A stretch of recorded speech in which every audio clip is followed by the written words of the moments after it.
Ma lore soifua fatal fatu se whapoponga o talafou le radio Samoa. Wali patia le talia ina nei e Israelu se puafuanga fou whaatasi ma le Hamas ia whaamutai whitawinga i nei tua le rangi ma le puafuanga sa tu inane mai le suyo Amerika o Steve Witkoff pe ona whaamania mai se suyo le malo Israelu le CNN. E whairoa e le tangata o le puafuanga wa iai wa wala awai mo le whaasa o loto ina o tangata e to se fulu o lo tau fia whaapangota ma isi e to se fulu wanu na ave whaapangota ma ua maadiriu. A toa imara whaataunu wina o rea puafuanga i te tonu o leo no se fulu aso. Whairoa le ripoti la valea le CNN wa tari ane le Hamas i rea puafuanga ma ni o lātou fo imana o ngai whaapea o le a maadiri e ane i le puafuanga le nei i le toe whaasa o loto ane o tangata o lo ave whaapangota a toa ma leono se fulu aso e nofo fide muwai e au no ma se vevesi. I le tariane le minista o tupe Israelu le fuafuanga lea na ia ta ua ia le taitaio na ia taria ina se tūranga whapea pe i taio le taitaio le tuangaia Israelu o Yaya Labed na ia una ia le paramia o Netanyahu ia taria loa le fuafuanga ma ia whaatino pameloa. Ulo ia inisi di pote o lo fta ua inai le so e le o taria ina le Hamas nei marienga pe i taio lo taria se isi di pote le tamai. I saina ma Amerika, sa whapea saina wa iei sa la so tanga le lei ma Amerika e pe ona iei se marienga taruai, e whaatatau i te tongi whaopopopo o tariffs, ma nisi whetuna inga tau whaatau inga pe tai wa ripotia de vasoneide le fia o saina ini ngā yo inga se rua ua whaatino atu e Amerika. Mua e pe ona whairoa le CNN i se ripotia le Financial Times i le vaiaso nei, wa tā waini ngā yo inga le presidente o Amerika ua whaamutai nisi o company Amerika mai le toe whaatau watu o lato software o lo whao ngā inisi o au nanga i saina.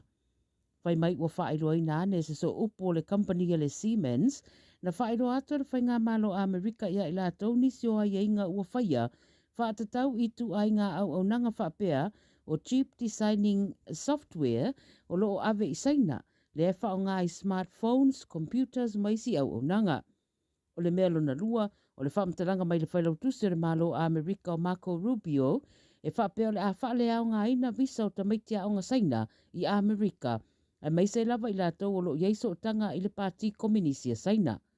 O se ngā ioinga ua matua wha i loa ai le le fia o saina, ma wha i loa i le so upo le ofisa raba e whafo le atunuu, e te e malosi i rea ngā ioinga a Amerika. Mai kore i saute, ua sauni nei le atunu e anga i no fuanga palota i le stolo uni, e whaiere whiriwhiringa mo sona presidente fau i le palota whaavavevave o le a whaatinoai. O le sa avea ma presidente taluai o Yoon Suk Yeol, sa ave sea mai le tofi taluna na ngā yoinga na whaia le masina o te sema taluai, na ia tu inai le atunu i lalo pūlenga whaale militeli. Whai mai le BBC o le teminei ua matua i vai na lava le atunu i o lato finangalo i upu whai, mai le o ilonga lava fo na tūtasi pe tūranga ese se tau mawhainga anisi o sui whātū o lo tāmu mo e le palota o lo tāria nei. E fuala ia whaamtaranga i unga o palota whaataitai o le vai aso fau lai le asolua e whaataunu wai le palota le tunuu. Mai i New Caledonia wa mai le vai aso nei le iai o whaipulo le tunuu o Wharani i New Caledonia a whaawau peona le mautura rumana i o le atunu o mo le teminei.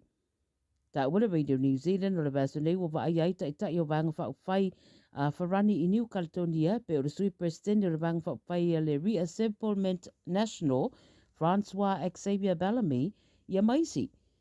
O whai loa lato whinangalo SS le turanga tau porkiki tono New Caledonia talu mai ve singa i le atunu o le tausanga taruai. Sa iai whaatala noanga sa whaia pe tai o mai le teminei ere i mautu lava, se tūlanga le leo le atunu i ona upu whai, e mei se pe o le atu to tasi pe tū mau pe o na ngā rurua whaatasi ma Wharani. E ia isi di poti wa ta wai le vala uriane le presidente o Wharani o Emmanuel Macron, sui uma o pāti i Paris, mo se tala noanga e fia whaia i le o ngā tutonu o uni o le tausanga nei.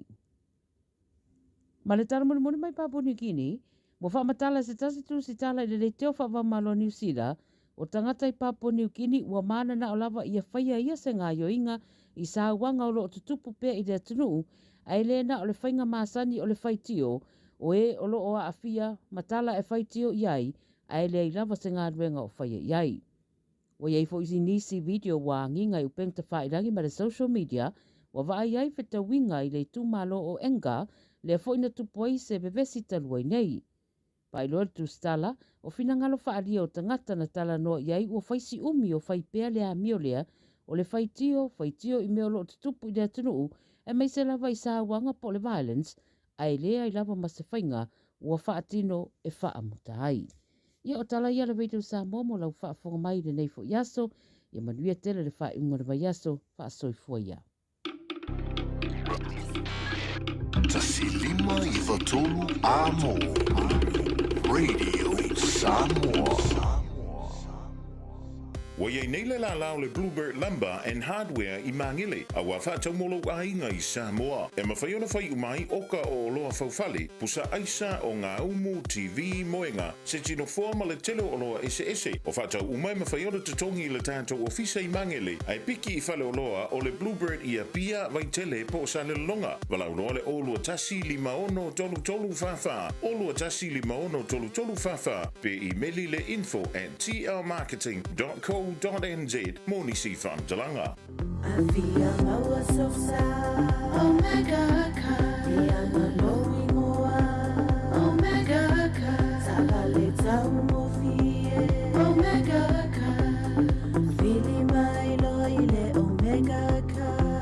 Omega Cars, lua selau Cavendish Drive I Manukau, po le telefoni o iwa lua fitu 5 tasi lua. Susu mai Manukau ne, Omega Ka, Umalole keisile Omega Ka. O mana o mie oe po se isi lo a inga se fisoso ani tau fe malanga inga moni usila. I mata au po pe o le vaita mai no whanau po nga luenga. A whai o lau tali o le ioe, wala au loa Ken Ferniho o le Fern Immigration Services e iailana laisene. Ma ua silia ma le se 15 tau sanga o lana tau tua. E toa tele tangata o fisosoani iai Ken, I mata upu tau fe malanga inga. E au fia ai mata upu na o atu le tribunal. Ma apili le minister. Tanga iane le mato Facebook, ma le upenga te whailangi I moli mau. Mo nisi whamtalanga, wala au mai le Fern Immigration Services, ma tala noa ialu isa, I le oiwa, lua ono lua, tolu lua lima tolu. Lua ono lua, tolu lua lima tolu. Po le o lua tasi, tasi lima tasi, o lima. 24 hours a day, 7 days a week. Radio Samoa streaming live on www.radiosamoa.co.nz.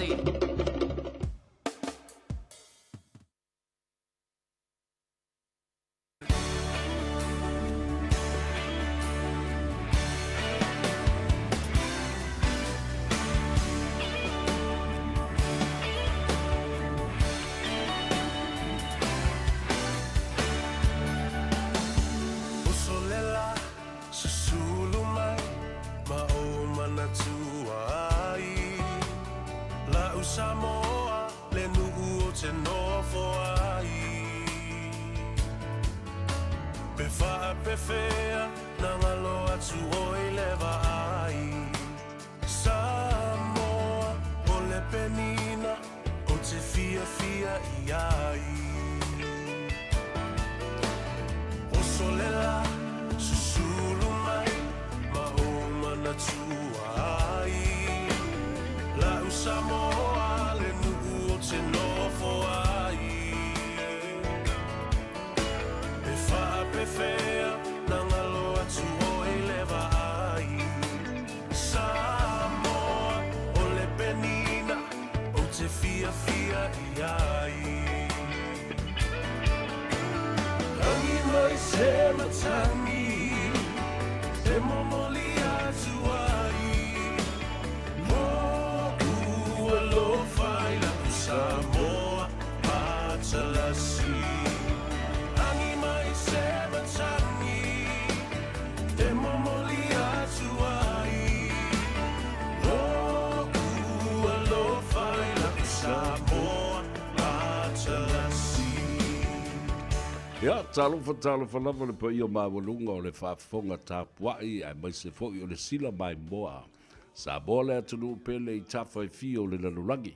Ia mai se fo'i le nei atunu o New Zealand I aukilani nei I manukau. Wa aveo mo tātou a inga luna lua. Whatalofa mo folofa I ate oe. Ia, ma whawhiloa I alo I a fo I lau whaafunga mai, ma lau mai moanga I lunga o upenga ta whailangi. Ia, mese fo I ala tātou ala leo le frequency o no nai si la fia le lei. O isi uma platforms, ma isi vaenga. But Radio Samoa is a real radio station. A whailai o ti fo lele I le internet, ia whapena fo I isi platforms. Ia e o la ka kouku sa piki le vavai mai, a te whalongolonga mai a. I le leo le I atou sa vea ma le au whainga luenga. I so se tuli manu o le lalorangi. Whatalo wha alo ia. Pa ia mawalunga o le aturu ui ona tūlanga whalupe. Ia, wale tā whatolu o le tātou bānu nofo. O, pa ia mamamalu whale malo. Pa ia fo I mamamalu wha leanga nuu. Ia, ai ia mawalunga sa vi inga o le atua. E momoli e ana au ona. Ia, male a inga sa le vi. O, pai sina o le tala le lei. Ia te utou, le au whainga ruenga tutofi, whata whaitaulanga e fia. Ma lo le tatalo, ma lo fo I le tāpuai. E ui na whesoua ina o tātou mawhau whau, ma whete na I le tele o le mau ngasu, ma le mau whawhita auli. Ia, e maise lava. Ia, o le tūlanga o ngase o ma lo o lo wei nei. Ia, fia la I o le nale ua ma ape le pale mene, ta ape atuai malona whale rii. Ai tātou toi o I tangata. O lo o iai le pule, e toi tofi mai ai. Nisi sui o le mautafono ma le pale mene o Samoa. I lisi paia inga lea o le atata ua ngai atu. Iai paia inga lona sifuru ma le vana. Alu le tala whaasolopito o le atunu o Samoa. I le rubana. Paia inga lona sifuru ma le fitu e le atoa le lei le 5 tausanga. Ui o lea, iai mea na tutupu. E au ngāfo I mea o tutupu. E aoa o ina ai I tātou mua o tātou mawhau whau. To e tapena ai leisi tai au. Tā ua le nā o mea tutupu. Tele le sona tātou te aoa o mai ai. Ma tāo fiofi mamau ai le umaya. Inisi mea ono tutupu mai. I le numanai. Ia, whatalofo ta mam tina mātutua. Tālofo lava tua asida sina. Le mwhai ona whangaloina o tau. Ia, e awhi atu fo I so se taimi, ia, e anga I mai ai. Ia, a wāla utou whaamrianga ma whaatalofa I ate. Oe, mauta malawa, ia whapera fo I tonu o mauta ngase ma whale o tangata mātutua. Tālo sio lo maua lo tau soifua, ma maua pēr le avanoa. Ia, e whaalongolongo mai ai. Ia tātou porkalame. A wai tā ua tele le tala tau longolongo. Na ia nofo sila fia le lei, ma toa ai fo I lo fatu ma lo moa. Ia. Ia, nisi o lo whaafunga mai, whaatoa maua le avanoa. E whaafunga ai fo I le tātou fo I au unanga ma le tautua I tāwhai fia o le lalurangi. Mai se fo I au tau I lunga o le tātou. Api o fōringa, the Facebook page, ia ma le tātou YouTube channel. Share tātou porkalame, press the like button, and then, of course, leave a comment for me to read. Taia, la whiawhinei e pe o le masaria I le whai ungo vai aso, ina ua ngā Gagaifo Faiva o le atunu.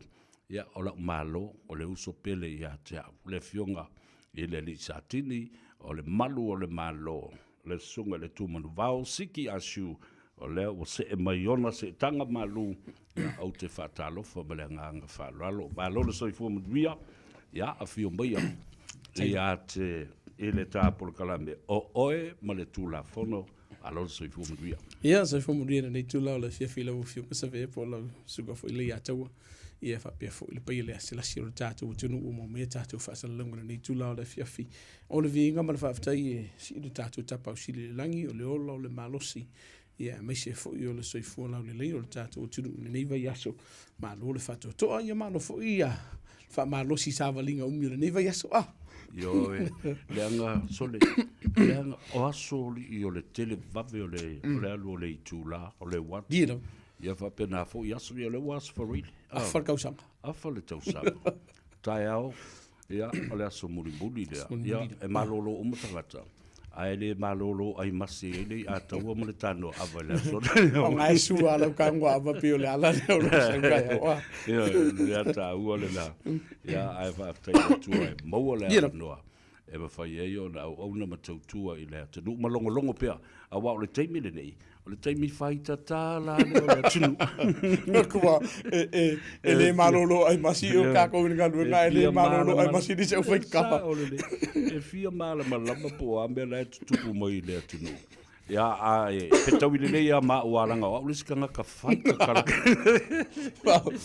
fa ka i lo ka kingo nga a wa pe o la tana ngalu nga le o le su tala ma le fai ta tala ai fia tele tanga tai falongo i tala e vai ya ma lo fo i lo vai aso mo tute sa fenga ia i malaua fionga na mai le vai aso whaapatai o le ne vai aso e whaisi whaapisi fo le vai aso e le ngata lava i nisi lava o polokalama fo i manisi o ngaluenga ma sani al mātou fo i pito la au le tono le mta ngaluenga ia o nisi fo o fontanga mana tu o le sile vai ngatilo le mātou ngaluenga o le whaia i o fontanga fo i le e sa ili ai fina ngalo le atunu i ni ngaluenga mani vai ngai ono fesoso ni ai nisi o whaafitau dulo whenga i o le vai asa fo nei lea sa mātou whaatasia toi fo i ma sui fo i o le tātou li tio ia inisi fo fufanga le tātou whelo i e tātou Pacific Warden sa au tilo o le vai asolo nei au vai aso fa manu yanga mo Pacific Warden sa au te taritono fo ilo toi pōmala ia milionga $1 million for 4 years. Whātau sanga. A vai la. Lua se lau limas fuafi. Ia ui asa vea. Ia la. O se vaenga ua tali ai matau ia ili tau tinga. Ia la. O se o tātou tunu ua mai se lava ia tamam tina mātua. Wa kako kilo nei i le vaenga lea po i lātou lo whaia ngā luenga lea. Mātua. Ia o tamam tina mātua. Ia o te whafta ia ui le tua fo le ua maua se fesosoni ia tātou fika whan mafo fau lua afe se fulu le ana a mataina i le au nanga e inis tangata mātua lo soifua pea asisi le ia pela le awhionga te whafna le asa iai mai le amatanga ia o fata i pe fo ia le tofa le fionga fo e tangalo wili mai ia pe fo i tole Filipaina ia tole fo o tino matu tu nei le ai o mar kemingi e ngaluea ai ngalue le se tonki voluntary ia te fa aftaila le o mo le so ia e fo lu tantunga o le atele se so soni mo le tatu tunu e fa tinu na ile ngaluenga so soni mtanga luenga le walo pomonia ele mfem tanga luenga le no feto tasir nga luenga e mana o mia tatu Pacific Islands mai mana o mia fo le lau telo le tunu e so soni pela le wingo la fam talanga o le vai so fa manu yanga e faftai le tu faftai fo ile fenga maloro ni a pa inga ia sunga fo ile minsta Dr. Shane Ritchie ia mai se ni sio alo le tunu po tamari le tunu to fa le fioga le utele ia no e po o malo ele mai au kama ma ia la ai fa fonga fo ia i wale o ta mata i o tala o se te mi mua le nei o ta fa le fina ngalo man tu o le tanga wenga le to titis full to sanga o ngalu ai Ministry of Pacific Affairs o mata upu umata o tu motu o Pacifica e sawa i fam tala abe ia o se tonu sini o le fo mtanga wenga mo le tele o to sanga e o mai la i le taimi fo i na seini ai i o le tātou whengainga. I ana tau wala mai le mātou mtanga luenga. O ngā luenga whawai taimi. I le tele o tau sang. A lea la ua tātou se e nei i le matanga luenga leo. Ma ua apo mai leo o tangata le community. E visosoani le lātou mtanga luenga. O aso ia. O i ina ua whaataulo o whale mumua i o Tara. Sa le anga mi o tamaiti sa fai. Vandalism. Ta lepe fai. Ia fale. Whapena fo o na fai meo graffiti me fo. Sa iaila ia se vaenga o nai ta maa sa mātou maa futaina. Whatu. Ai. O le whaingo fie o le mele. O tamaiti e whale anga le tātou tauranga whatau i o Tara. O whanau o tātou. Tātou ola e whale tātou mui o ma whale kako pele i lungo le i lumai o. No to si sile le e le masisi to sa fa le anga se mea E o atu ta maiti ma le tupulanga. O lai mau ke sa whai uma mai. O lātou mātua ma tamai. O ina na mataina le koe whaingi me leanga. Ia na mafue fo le na whaia sia mātou mafutanga fo lea e pei na tātou miti ina ma tātou wheloi. The presence of the older generation. O mei loi ngā tai ngā ua toi fo i le universite ma ngā i loa e whaalata nofo lata lata i teili taulanga. O i nā fo i lana na whanau i loa male mātou fo i Pacific Warden. E mafua mai le meo le au Sava Valley. O no le Polo Kalambia le Radio Samoa. Ia, lea la e moa mai le au Sava Valley lea. Lea loa na whanau mai loa. Matangata e to lua sifun ma le wha. Na vetted, ia, ma whapena lo na whai training. Ia, ma whai e lo ma whai e lo ma le mātou. Whai Pacific Warden. E tusa la e wha i a Pacific Warden sa iai lea vai taimi i tamaki makaurau o le taimi lene. Ua se fulu Pacific Warden. E tau mai e isa vea, ma le whaafonga le atunu. O loo whaatupula ia. Le lango le atunu. I le matanga luenga le leo mani malo. Awai po le har fesuia inga o whainga malo. E tu mau o le Pacific Warden. O le vaenga Pito Silino o fifi e mo whaafitai ei. Wā mana ia. Wā mana ia le au aunanga. A le tata utinu ma le Pasifika. I tutonu na nei atunu. Wā le upamoni ia. Pe yanga e ka ura keimi o sola. Apo e leo. Awai loa ni mtanga luenga leo. O i e te lele fsosoani e wha amama abenga ni mtanga luenga leo. Me se fo ila ua manatua. E le wha apena o taulanga wha atau. Nira. O nisho event te tele leo o iai Pasifika, Pauli Fest, o wālava nisho. O tālonga te tele i e whai nei ia. E mana ombia. E mana ombia Pacific Warden. O i le tātou World Cup. Le liki o le lakapi. O le meo te fia a watu i le nganga whaafitai i lau fionga le malo le malo, lau fionga le satini. O te fia whaafitai a fo i tama whanau o tātou a fionga i tamari i olo i ai tono le tanga luenga peo le sunga i le superintendent i a Fata Williams whanene o le fionga i a Aumua o lau a fionga i a whapea fo i le toa tele e le mawhai ona tō lau o lātou swafa.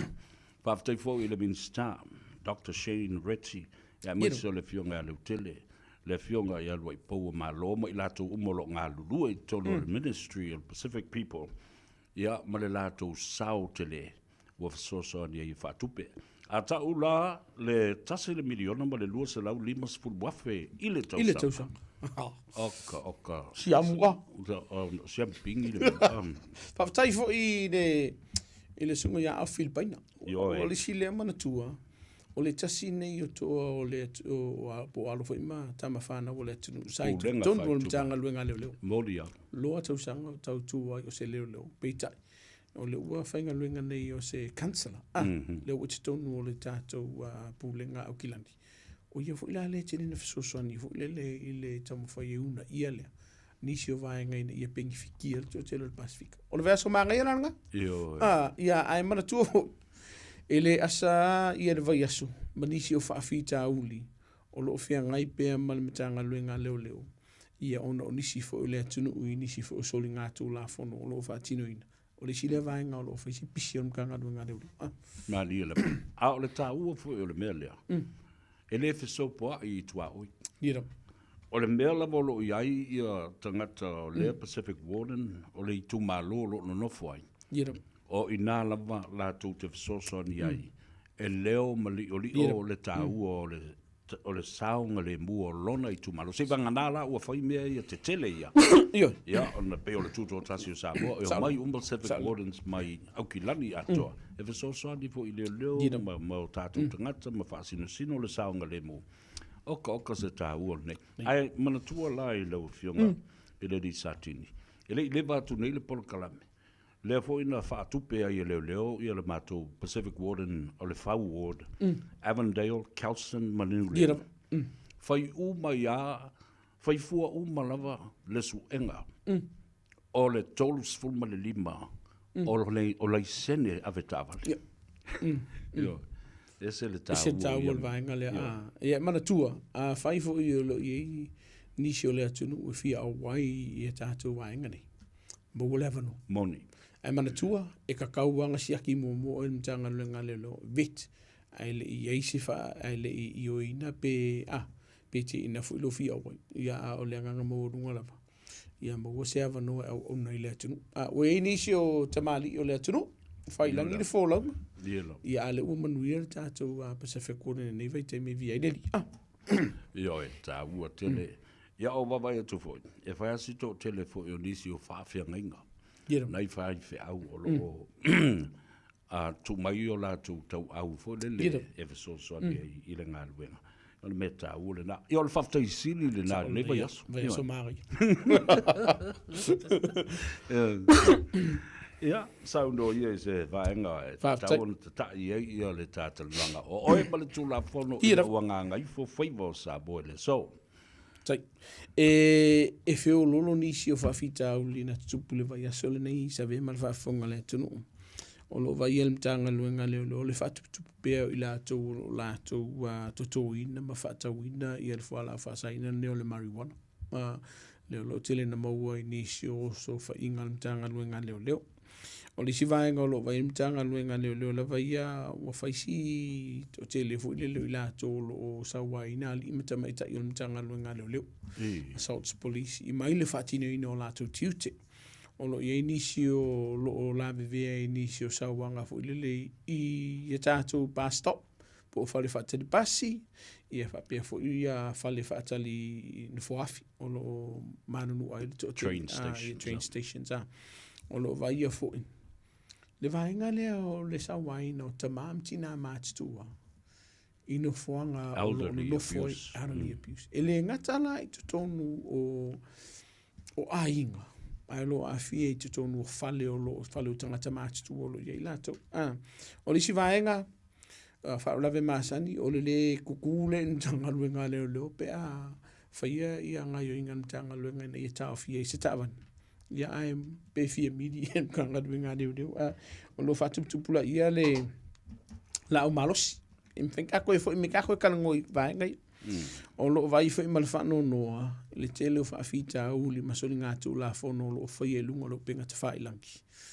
Ea a fiai nisi o upu lafo, nisi o whaamatau, ia marakau whaase, o lo o whao ngā ina ili o penga te whailangi. E mai se lava lunga o Facebook, o lo o tupu le teimire nei, o le si vaenga. O lo vai erko ke lo kako fu le whiwhio i makama i ngaifi. Ma upenga e un whiawa i ara tūtanga o whio ino whanga whaite le manatua.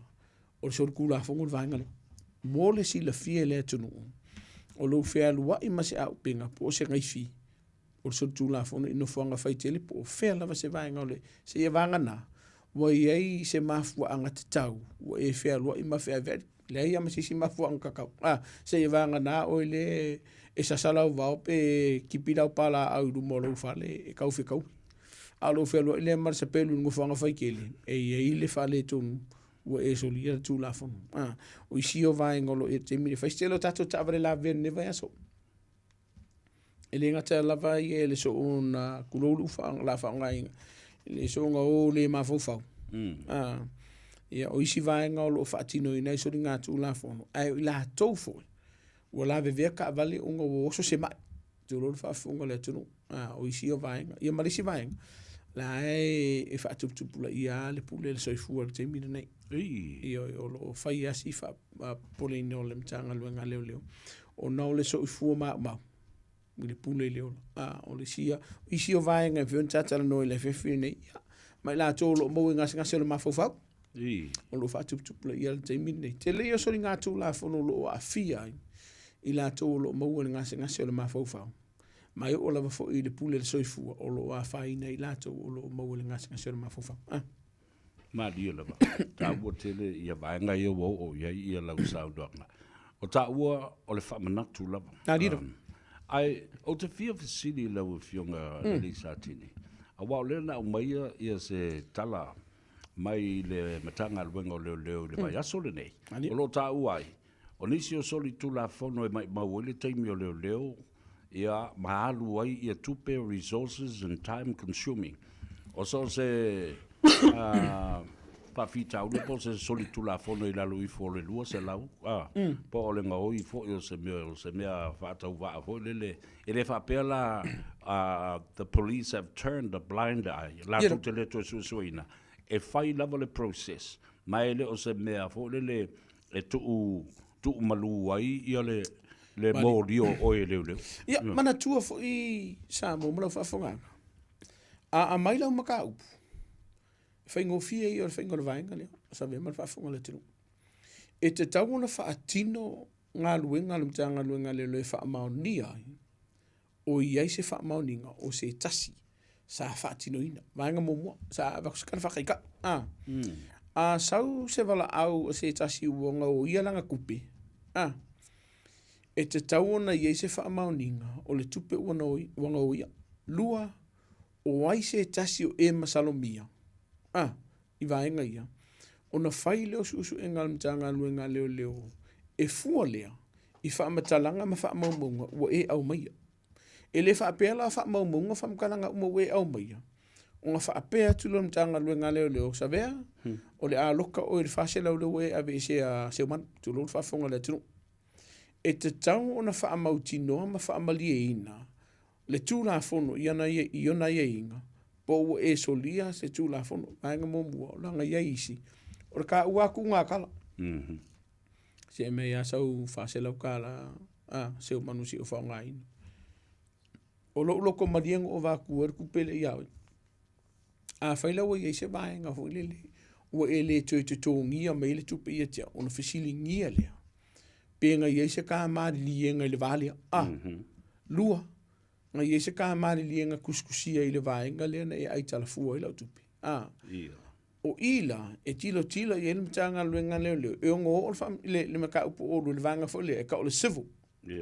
Ka ulo le sivu. E le o se mata upu lea. E lo te ina le mtanga luenga leo. A mka upu la lea sa ile lo sauloia. E ave lumo le chaipune. Ave sau small claim. E le pui o sala tupe. O ila, o le lo fete na ile tunu. So le wole whainga luenga leo. Ai le ai leo na. E ese ia soli ngā tūla fono, criminal, soli ngā tūla fono ia e no mō lia, sino ngā ma loka ina, ese le sivo o le lua lava vā ma le stangata, e le wale o le vaenga lea o se soli ngā tūla fono. Criminal, ai ma whaia o ngā e a vēr sino ngā. E le tribunal pe whai sau claim.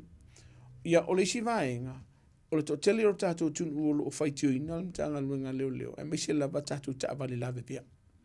Mana tua, manino a vaenga o le whautuanga le mtanga luenga leo. Ale o la vea seisi, ale o poloka le awala.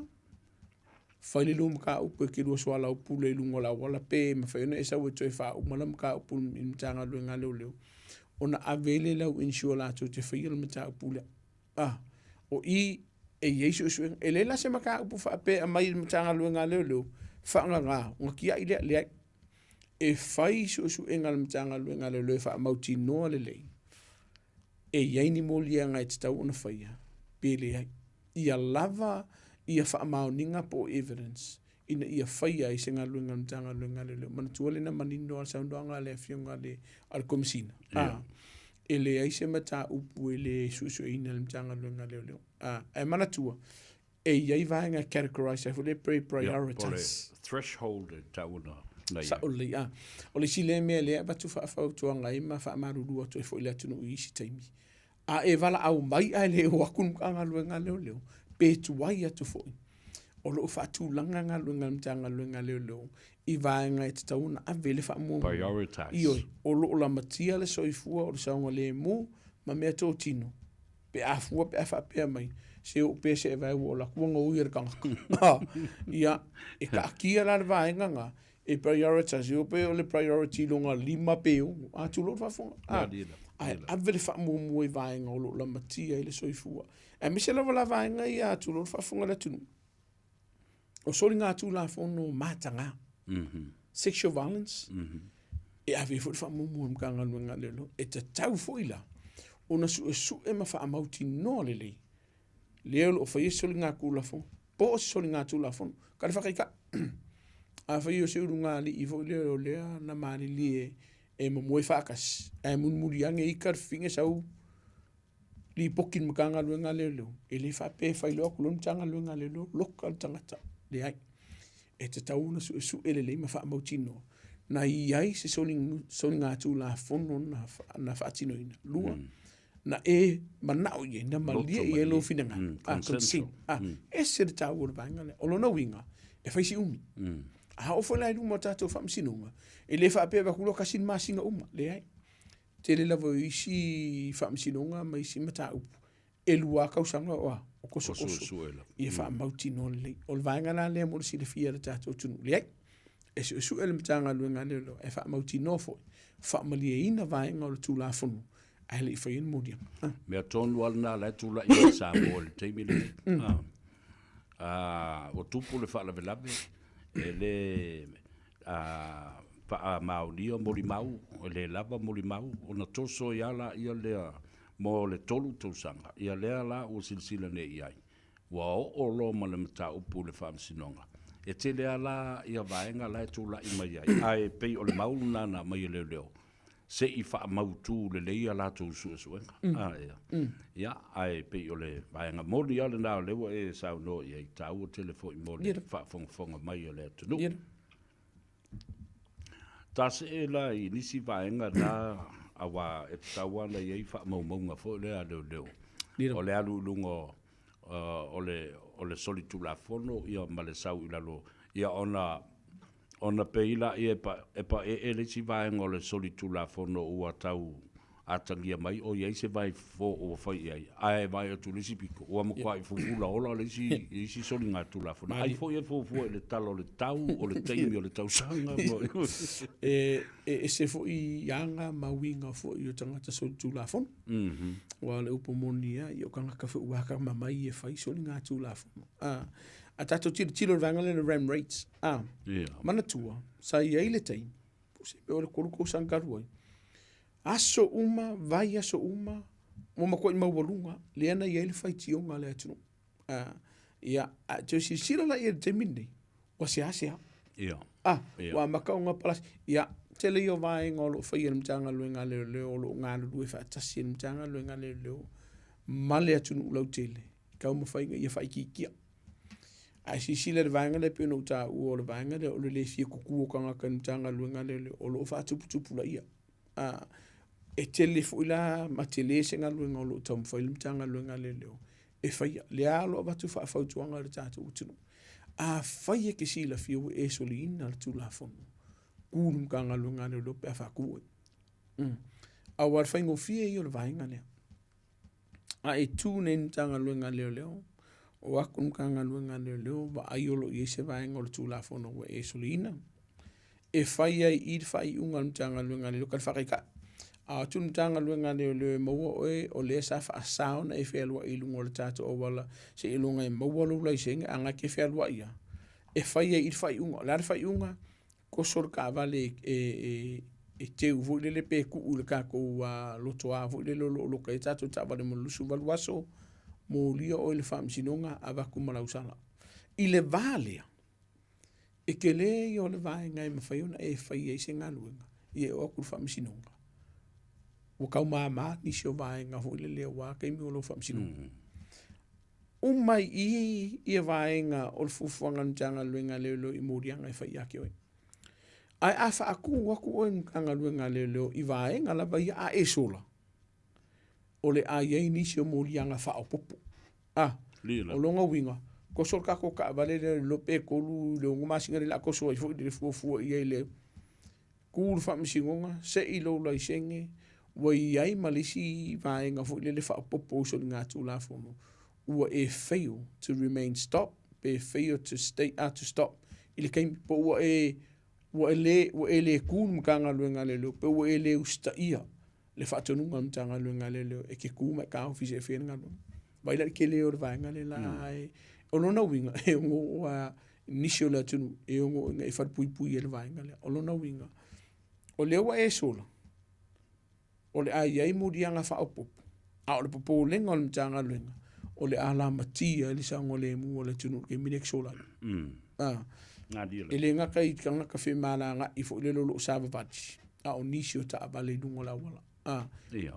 pe ke fo ona ver ka vale tu lo fa fonga le e so a se ka vale o kisis pe e ke so a se pasi si ainga o ke le la fa fitauti ona lo le tu O la u siri la e la o fionga le lisatini. O le ale teimi e mawhai ai o na avatu se whaatulunga fo le ai lunga le Wallace. An instruction to abandon the chase. Mari. Le ale teimi e masani ona whai le mele na ua whaatonu atu ia o tau le pace ia mali e tatia lo le turinga o tau. Dangerous still. Yeah. Te le o vaenga le una whaia le whai unga lea o le ata o whiritulina. Vaenga mua, fe mediku la fongo. O le ua mato ilo atu tangata le ona ta vale lea maia le whelua i ka vale. Ka kia la. E si whai muli susu anga le mtanga luenga leo i se vaenga i ona pu i le tangata le muli ani. Lua, o ier kako va ale le funa helicopter leo le ai. Eye in the sky. Va ai, fiwala e sola i fia, ale la muli ai. Tolu, wa te le vaenga ua iloa mtanga luenga leo. Ua la matia le soifu o le atunu. Pe akuri kankare. A wai whai ngō whinga koe maua kai au. Ai ala vea i se tasi mauru soifua. E whawhawha urungo mtanga luenga nisi o tuainga. E lolo mtanga luenga leo. E mai mauru kai mea kuli e o ala makia e soifu o le akungu. O la ua mato i lolo tangata lea. Tolu, e le o se soli tū la fono matu ia. Le ufer ka ngaka lea. Le uala i ona tū le mtanga luenga leo. E pewhano ta ora si se tatu porkaname. Ai le i tuli ina mtanga luenga leo. Pe fuafua mtanga luenga leo. E kuri ka balelea. E te tau ona whaamali e ina vaenga o policies a leo. Male tū la fono. I le mafua anga o le akuri ei. O se whakai ka inga. I le mawhai ona iei se mafua fausa o lawi o mtanga luenga leo. Le akuri e ka balelea. Pe a whai vea kunga o ska avale ua uma pepa. O lan me o le akuli o la mau o la ala makia le soifu o le akunga. Ai ngau pepa. Isi le vai. Ioi. Ine isi mea o la atuli. Lua. Pe a whai o langa la kunga o ise whale o loa. Ai le o whamanu o lia ise tasi. Ngau le o loa. E ke le la vengo koe maua ise kai munumuti. Ai a o lo la isori ngā tu la fono matu ia. Vaenga mua. Bank robbery. O le ia sa. Ma le umanga na verka ngaka i le whanga, po la se vaenga. Ai te le vaenga i ono la a fie sa onga le mu o le lau tele la tunu nga yoingele. Ka rona ka whaisinga lunga mtanga lunga leo. Ai te tau fo i whamai e policies a ia leo. E le ma whai whai ki o inga oe e mtanga lunga leo. Pe a whai o le a e whai ar whiriwhiringa o le a le kuria. E whiololo i la tau e o au leo ke kuria ka vale lea. E iai la le maru si anga whaartu la fono. Ona o whaiar whiriwhiringa. O ke wala au le mako coms fo ilea po o le mato ofisa litio. O le ala aka o whiri kuringa o la o le kuringa. E ka lia e la tauni le whiriwhiringa le ala o whaia. Mara whai unga o le ale kuringa. O luna winga o i le mato te tala noa ai. O le ofisa. Ia uso ma tu whawhinu mtanga lunga. Auanga i eiso popole pe ke whiwhi. E ke whaape aku. O le aka ofi kuria. O le kai mea ke whai mai ai, o le ata ofi tulina o le taavale lea ka lia mara fia lau whai unga. A whai mai whai lawa ngā le policy salamtanga luenga leo. O le taim mea ke whapea ku o le aka ofi, le kuringa. E le mawhai, o ngā kapea au saidini, kapea au mori, ai aruala au taavane, le ai. Waka kaulo o ngā whaakawhai se vaenga e sefe o le awala. Ku le ere ka avale. Kapea mori, kapea le saidini, ma e koe lunga lor telefoni po lunga lor tata o le tio mwhapeaku. O le ua au kui au kafa o le motorway po whela pa le vaenga, whai lo iai, e ke leo koe kuri ingar ka avale le. O i nāla e wha maongi ai, le o saunga le mūtanga ta umma, i launga yoinga. Ai a whai ala, o le ua e wala au i le mtanga luenga leo po kako com center, o le ua e ku, ai alu war ka avale le e whai lunga le mafo fautolo, ai la kula vea i se kasi. Mamala o ima vaenga o tu la fono wa le uma ona ea fiso tai ma e faia vaenga uma e fa amauti no ma fa ilo ai o ke leo ko e kuri inga ka valele o lona winga e te lea se ngā winga e te tau una faia e te le fo se vaenga o le tulafono e te tau na wha amaliina. Ma policies ma tūlanga i o ia inga mtanga luenga leo. Mua, ai kere kuri inga ka vale lua, ai te ri mawhawhawi ina ia, tau fitu rina o le tāwalele. E se tau o le vaenga leo o ia le tātala doanga, o le winga, o le taumo whainga leo, e fua fo i lele, i le pāleni o le saunga le mu o le tangata. Ai o le a whātātia, vai le a le tau te whālongolongo mai. E ua le vere mataloanga nei mo le whapea ai. Ia e te aluai le turia oi. O le mawhau. O mawhau nai tuo o le policy o leo. Leo whamatalatu o le whionga le lisatini. Ia le mafu anga. O le manatu i tangata. O le saunga le mua tangata. Ina ia mawhai o na wha mua ma wha taua. Main priority na leo. Ai le whapeo whiwhi leo ma ua palau ke le ka vale leo inga kuri lau V8. Fai mai ia vaenga o le tulafono lava ia mal policies a leo. E le aise ngā luenga e pito i sili atu lona tāua ai la matia i le soifua ma le saunga le mua le tunu. Po le ala vale ngā luenga e fai mai po le ala vale kele o le vivesi o lo ia. E a verfa mua mtanga luenga e le ngata i le saunga le mu o lana au whai ngā luenga. A le saunga le mu o le lautili. O le vaenga le pito i sili o na tāua mo le sila fiera. Pia mai ka ua. Ngā alo le sivalu o ngā umwe mai ala le wale koe kuria o le maua le o le na. O wa a wha oe pe a makoa koe kuri oe. Ai la vea i mana mātou ta avale mau o se soifua. Noni au. Pe ke alu foi o le mātou tulina oe, e laku o lo fefe ke le imaua o le mkanga luenga leo. So ai ngai se isi mala vea ma o le soifua. E le uef. E mai mauru keimi. O ila le fai mai ai. E le aise ngā luenga e pito i sili o na tāua pe a failea. O le alamakia i le soifua ma le saunga le mua le tunu. So se mea. A vea le mako wha mumu. O le vaenga foi le mātou te foto ina i uso ma i o mtanga luenga. A ue ke wawe oso i se vaenga o se sori ngā tū la fono ki kamwhai ka ofi pe a whai e ke sila fia. E la makia i lo soifua ma le saunga le mua le tunu. E ka kaua wa o le alo wa o ngā. Pe a ua la kukla vea. O ila la soswani e se fema ma tau mwhaina i e tāwhia tangata le lona winga. E ka kaua ngo kilo mo le saunga le mua. Ma le saunga le mua le tunu. Nā lau whaatai tāua tele i le nāua whaalongolongo mai. Ia ma whaafonga le tunu ma malama i fo i la ia le policy a le alamatanga luenga. A pēa e soli tula fono, a e wa e sola, a e tau mwhaine le turi oe. The safety of both officers, the police and the public is never compromised. Nida. Ia le nā. Ia, whaasoa mai pēa lau whio mai nisi o matau. Polisi vaengolo i se pole ngol mtanga luenga le peno ta o fa ia se fa tupula i le vaengolo sa waina o li mta mai ta i mtanga luenga leo. I le taimi o le fa tino i no lato tiuti. Mana tua. E alanga e vala au mai. We mana miele soson. Ai o atu foi la mtanga luenga leo fa mole mole. Tu un mtanga luenga leo e fa tino lato tiuti. Ai se muri kali au fisiringa ke fia kalango ai.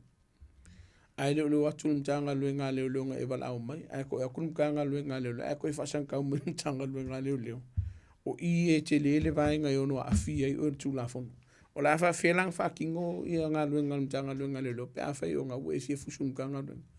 Warto tele i lato o fa manu alia i e mtanga luenga leo. O nga mo bole fia o kua yak. Lua o le fifia o le loka inga mkanga luenga leo. Kanga kale sa e mga oi. Tolu o le tau mo faile o mtanga luenga leo na ia vavao se misa. A le ai ke o soke kamwhai whaatupuli besi. E o le sifo i vaenga, o lo o a fia mtanga luenga leo. Ia ila to o lo whaatino o whaatupuina ia whaanablavene. Po o whaatino ina suri ngā tū la fono. A whailo e la kumkanga luenga leo. Mwhapeaki e ke oe. Ia. Sa vea o le a loka oe. O norba o lau whautuanga whaamana mole. E te taumane ustai. O no lo va ia pe mar fa no o ke me fa kon kanga luenga leo o le la lo fa sanga mai lo mana tua e o ai lo fe anu fu le tulo I matanga lunga leo. O le assaulta.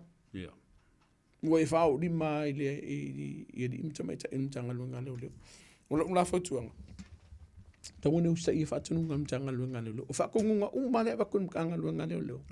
E whai ai lalo na tūlafon. Ai a whai wa iei se vaenga sa mo e si la fia, ma wa e masalo mia ai e leo whaatino ina. Usi ka ipea matanga lunga leo. Ai munumuri ave laua, lau whaasea.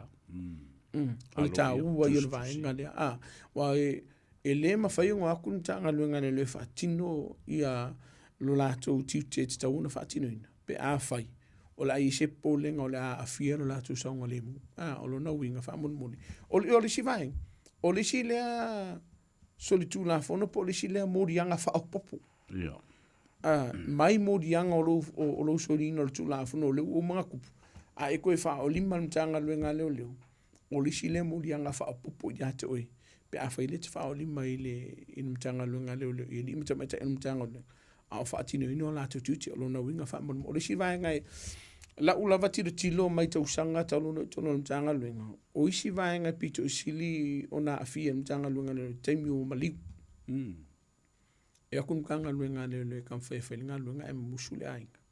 E mana o ia la ainga inga ia uwana iftango fi ali mtameta i o mtanga luenga leo.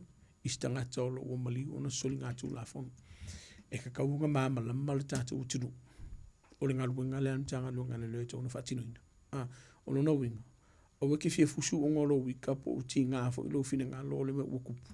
Ai upel mtanga luenga leo e whai o lātou tute. E ile taimi e iai ia nisi o vaenga i le mwhai o na whai lo atu le mtanga luenga leo i ate oi. O na o vaenga o le tū la fone le sosuenga. A weke i kama i fia fusu mtanga luenga leo. E sau malama. Tala no atu le mtanga luenga leo. Ma whai lo nisi o vaenga. Ai ka kaua o na tuu pia mtanga luenga leo e whaatino la tututi. O tuanga le mora tātou utinu. O li si vaenga. Ia, pia o na tātala no ai for teimi o sola. O nisi o la fonga, o lo o lunga o lo penga te whailangi, o nisi o whaamatau, o lo whai lunga o lo penga te whailangi. Ma nisi o kau whaasese, o scam o lo whai lunga o lo penga te whailangi. O lo o iei nisi o le atunu o lo walau mai. Ma whaiti o ina nisi o le atunu o no nisi o la fonga o lo whai lunga o lo penga te whailangi.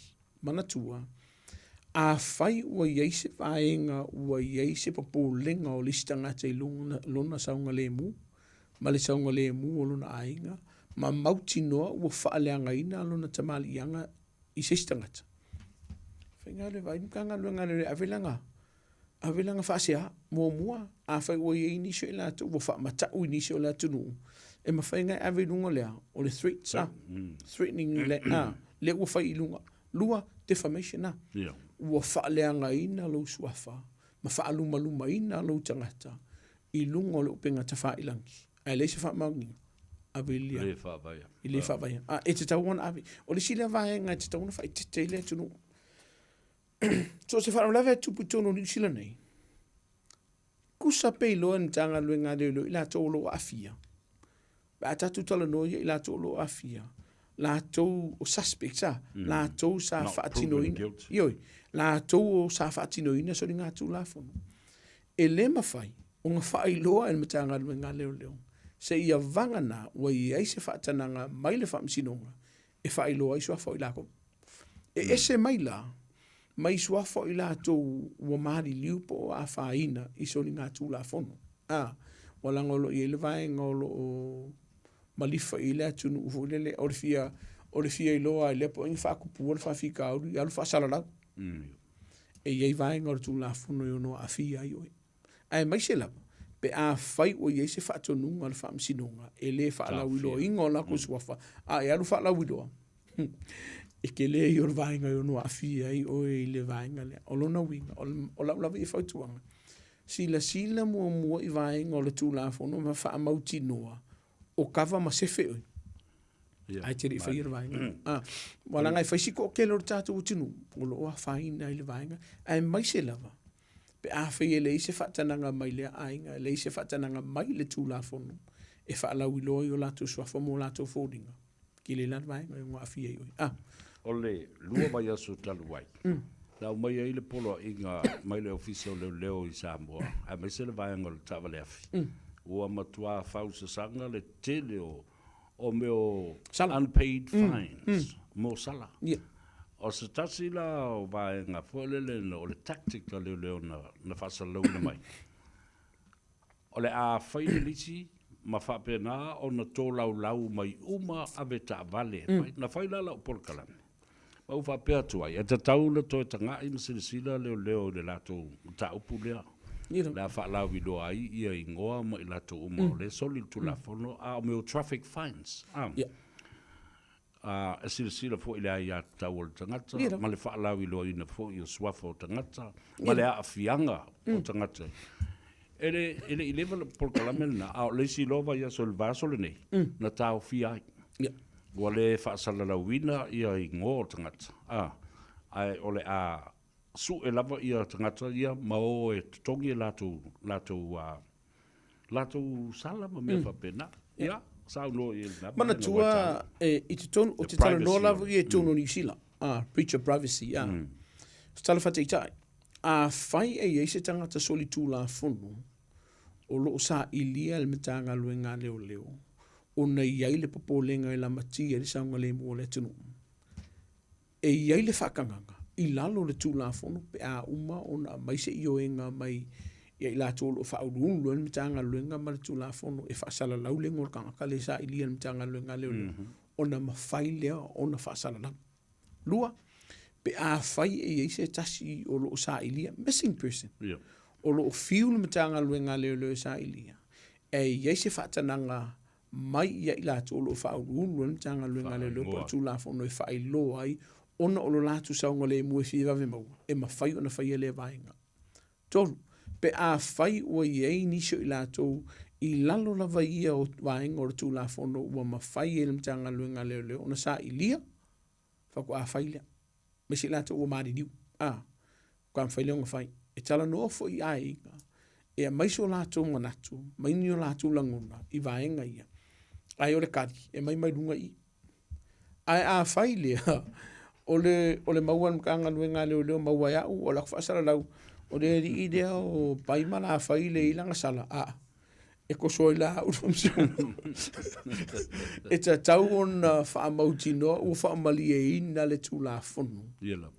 O na whatu a whai a lea mtanga, preference it's fia le tunu. E se le whai tete o le mtanga luenga, ani usina lava ia. I le whaalau I loa, o suafa, ma fōlingo I lato, a ele o iei se whaatananga. Whaale tūla whonu. E se le tau o le vaenga lea. Mō tātou o tunu la. Nga whai kere whiwhia ia pai mana whai, o ngai leo le kukanga lau sikungs. Mauki ngoa le nei. O lo kawa o inge kia ui I se vaenga ia, e ono a whia I o le tūla whonu. O upu talafo, ia, e lea o ia ele matapia le mana ia. Ai tilo fo ia ma le wha I tete, ma le wha no fo I le telo la fonga o lo talafo I le taimine nei, I lunga le upenga ta wha ilangi manatu o le atunu o la whautuanga, sila tuto amatoi ti mata le upenga, sila mamaho. E leo se vaenga le ono a fia o le tūlafon. A whaike sila fia le ai, ia, pengo ka ua keimi o sola, e le sa whi au le vaenga, ka uanga ku waku iau au tafa. Ia ku kupuange pe whewhapea. Se sa o ari siki do wa sasina ule vale o lo na winga e te tau ona whaia vaenga umalo e whaia lunga o penga te whailangi. A ua ieiso mauti noa ua umana e sila fia e leo no a whaina I oi. A so se upu lava ua e whaia e whaamata o I setas. Nyaila, e la ikiki asi vaafu le leke sao mai ai. Ai te le I o le vaenga I ono a fia I o le tūlafono. Pe a e whaia ni upu whaamata o. I se kase kere o fia iai. O lo na winga. Na u whaukuanga, anu mua siaki ni mtanga luenga lelo pe manwhamsinonga pe po se loia. Pe leo no abe lau maka upu. I le whamsinonga. Ai au ki au mai elungo lau penga ta whailangi. Ia marako whase, se kuia ngai marako whaavale, marako whase ua. Wo ile a kungu ia o kou wa. E lua me iei. ele le pe ava ve mo ele no ko fasi ele anga pa ke mo mo ka ka ke fasi una tere no se vai e ono a fia io non vai ngala ele le pe ava ve mo ele lo ai mo ele te katala fa sola lo o se o dia e ke lo vo ki kala mo vo lo fa fu na te lua io non vai ngaya o mortato te mi ne fia lo va te te le va lo fionga ta o te le va e masani no fa so ile tu walanga o tele tangata o le au le ma fa o pu so la fo lungole le penga te fai lang o le fala blabe le ngole o le mena fai le palangi ne ia mo ai so tanga so tanga la ile tala noanga I tala le lei ma me fa pena a wa o le tato o tunu fo ile ma sesi o to tongia po se fai a onga po se matai ma fai no fo lungole o penga te fai lang fitu aso le vai aso luas full fai tu la le aso e fa tonu le ngana ale tonu nobody will be able to do that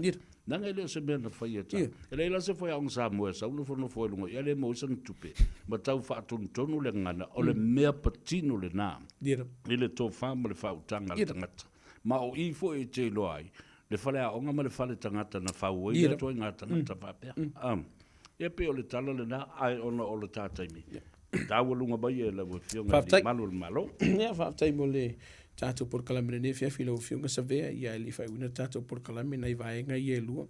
Ya ma tu nei fa mai senga fo isi o vai nga Australia. Ya ono vala pa ia le tu I le uso por tama fo ya apusa le lu. O le sile kanga ka le sa o le lau vai ali sa vea. Fa kau mai Australia. Ya va tu fo ia fa mai senga ya I to fine ia I tama le whanau ia me se fo uso ma tu whawhine me se no fo alo ono walau pa ia le tu le tama ia apu mo uso no whanga mauli langi tawhi malala whainga malanga ia mo we tātou le file mu o le tu ni te mi whainga tālo whainga I me se tātou a inga langi a ia ma leo le whaua e whaavau umona tāpina ine le tu o mona na whanau whatatat ia langa I le skapor kala me kai au o le aso atai au ia a to I le lusu fitu sango se wa fine matua leo o Georgina a siu saulala ia o le mau makuara e yang fa non ka ia familia le tua ia to ila fine fa aftainga luenga le fo I le fa iso tato ainga ia familia fo le tu lo fa to lia I mautanga singa sere ni ia vai te mo to sanga ia familia le to ia o ila fine ia mo pelo mano si ia o tato maftanga familia le tu tato tunu tapena tu mo sauninga fo I le ngata le aso atai au ia fa pe fo ia ia se pola sa ia mo wer tato tunu se weekend fifia se weekend manu o le fa si pisha la wala ia si de sile to ai lo songa le mu o fai malanga I se atu mau kilani mo fai nga malo longa le tato long weekend fa mau tino lo le lo sa fusipa o le fanau fusipa o le pasese ia me se o la vita vale a fa e kango fia lava malos si di pe aku lo fai nga malanga nga si fai kai ku o telefone ia tu o telefone ale lava le malosi vai se kasi fo le lu te fisu yai pe vai se vai nga sa ngole mu le wala e fai le se malo longa familia le tu fu fonga ne fe filo fu nga sa be fa pe ya ai ngali fo fa pe le no lo tatu tunu fa mangalo le atali ya fa fo se vai ngole tatu por kalame o le tau tamali la si sila mala fa fonga ai tatu tau pilo le lo fo le vai sa fo tatu to e fe lo ye so I fu ma ye manuia alo fa tai o se u fadua ia le sauda nga fo ia la fionga ile li malo le malo ya tawia o se fatu e pa u le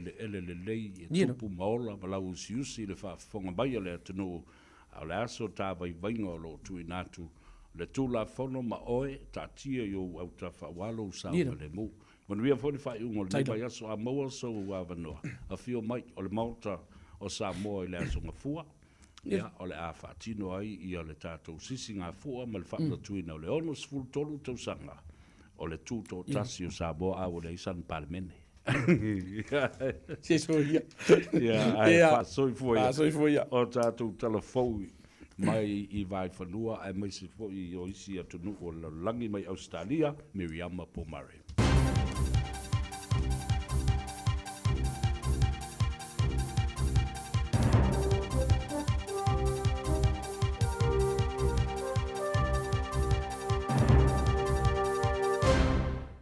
Ma lore soifua fatal fatu se whapoponga o talafou le radio Samoa.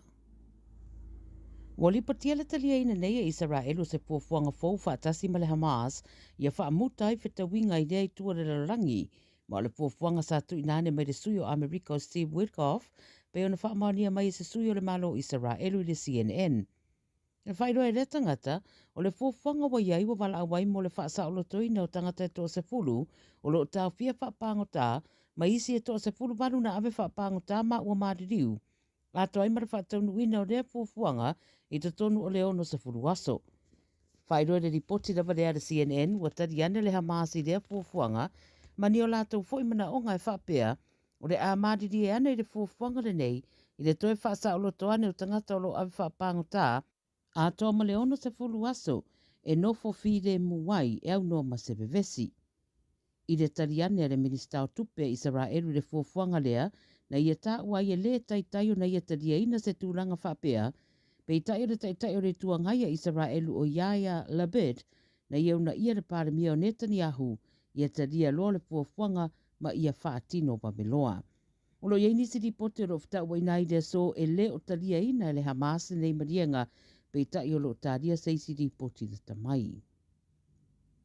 I saina ma Amerika, sa whapea saina wa iei sa la so tanga le leima Amerika e pe o na iei se marienga taruai, e whaatatau te tongi whaopopopo o tariffs, ma nisi whetuna inga tau whawhatawa inga pe tai wa ripotia de vasoneide le fia o saina ini ngā yo inga se rua wa whaatino atu e Amerika.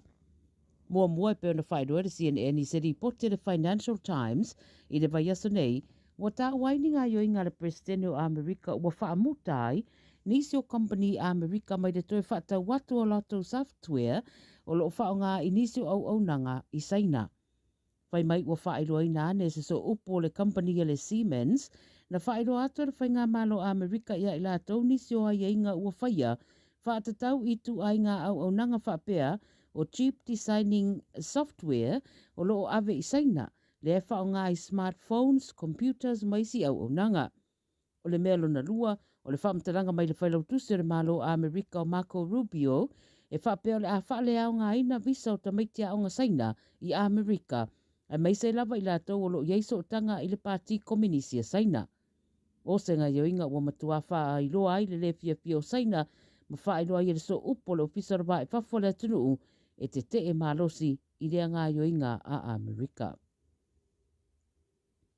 Mai kore i saute, ua sauni nei le atunuu e a ngā i no whanga pālota i le stolo uni, e whaiere whiriwhiringa mo sona presidente fau i le pālota whaavavevave o le a whaatinoai. O le sa avea ma presidente taluai o Yoon Suk Yeol, sa ave sea mai le tofi talu na ngā yoinga na whaia le masina o te sema taluai, na ia tui nai le atunu i lalo pūlenga whale militeri. Vai mai le BBC o le teminei wa matua i vai na lava le atunu i o lato finangalo i upu whai, mai le oilonga lava fo na tūtasi pe tūranga ese se tau mawhainga anisi o sui whātū o lo tāmu mo e le pālota o lo tāria nei. E fuala ia whaamtaranga i unga o pālota whaataitai, o le vai aso fau lai le asolua e whaataunu wai le pālota le tunuu. Mai i New Caledonia, ua mai le vasa nei le iai o whaipulo le tunuu o wharani i New Caledonia, a o whaawau peona le mautula rumana i le tunuu mo le temi nei. Ta ua le Radio New Zealand o le vasa nei ua vai ai tai o vanga whai a wharani i New Caledonia pe o le sui presidente o le vanga whai le Reassemblement National, Francois Xavier Bellamy, ia maisi. O whairoa lato finangalo SS le turanga tau porokiki tono New Caledonia, talu mai ve singa i le atunu i le tau sanga taruai. Sa iai whaatala noanga sa whaia pe tai o mai le temine i le i mautu lava, se tūlanga le leo le atunu i ona upu whai, e meise pe o le atutu o tasi pe tūmau pe o na ngārurua whaatasi ma wharani. E ia isi di poti wa ta wai le vala uriane le presidente o Wharani Emmanuel Macron sui uma o pāti i Paris mo se tala noanga e fia whaia i le o ngā tutonu o uni o le tausanga nei. Ma le tala moni mai Papua New Guinea, mo whaamatala se tasi tu si tala i le teo whaamalo New Zealand o tangata i Papua New Guinea ua mana na o lava ia whaia ia se ngā yoinga i sa wanga o lo o tutupu pe i le atunu ai le na o le whainga masani o le whaitio o e o lo o a afia matala e whaitio iai ai le i lava se ngā ruenga o whaia iai. O iei fo isi nisi video wa nginga i upeng te whairangi ma le social media Wa vai ai whetawinga i le tūmalo o enga, le fo ina tupoi se bevesi talua nei.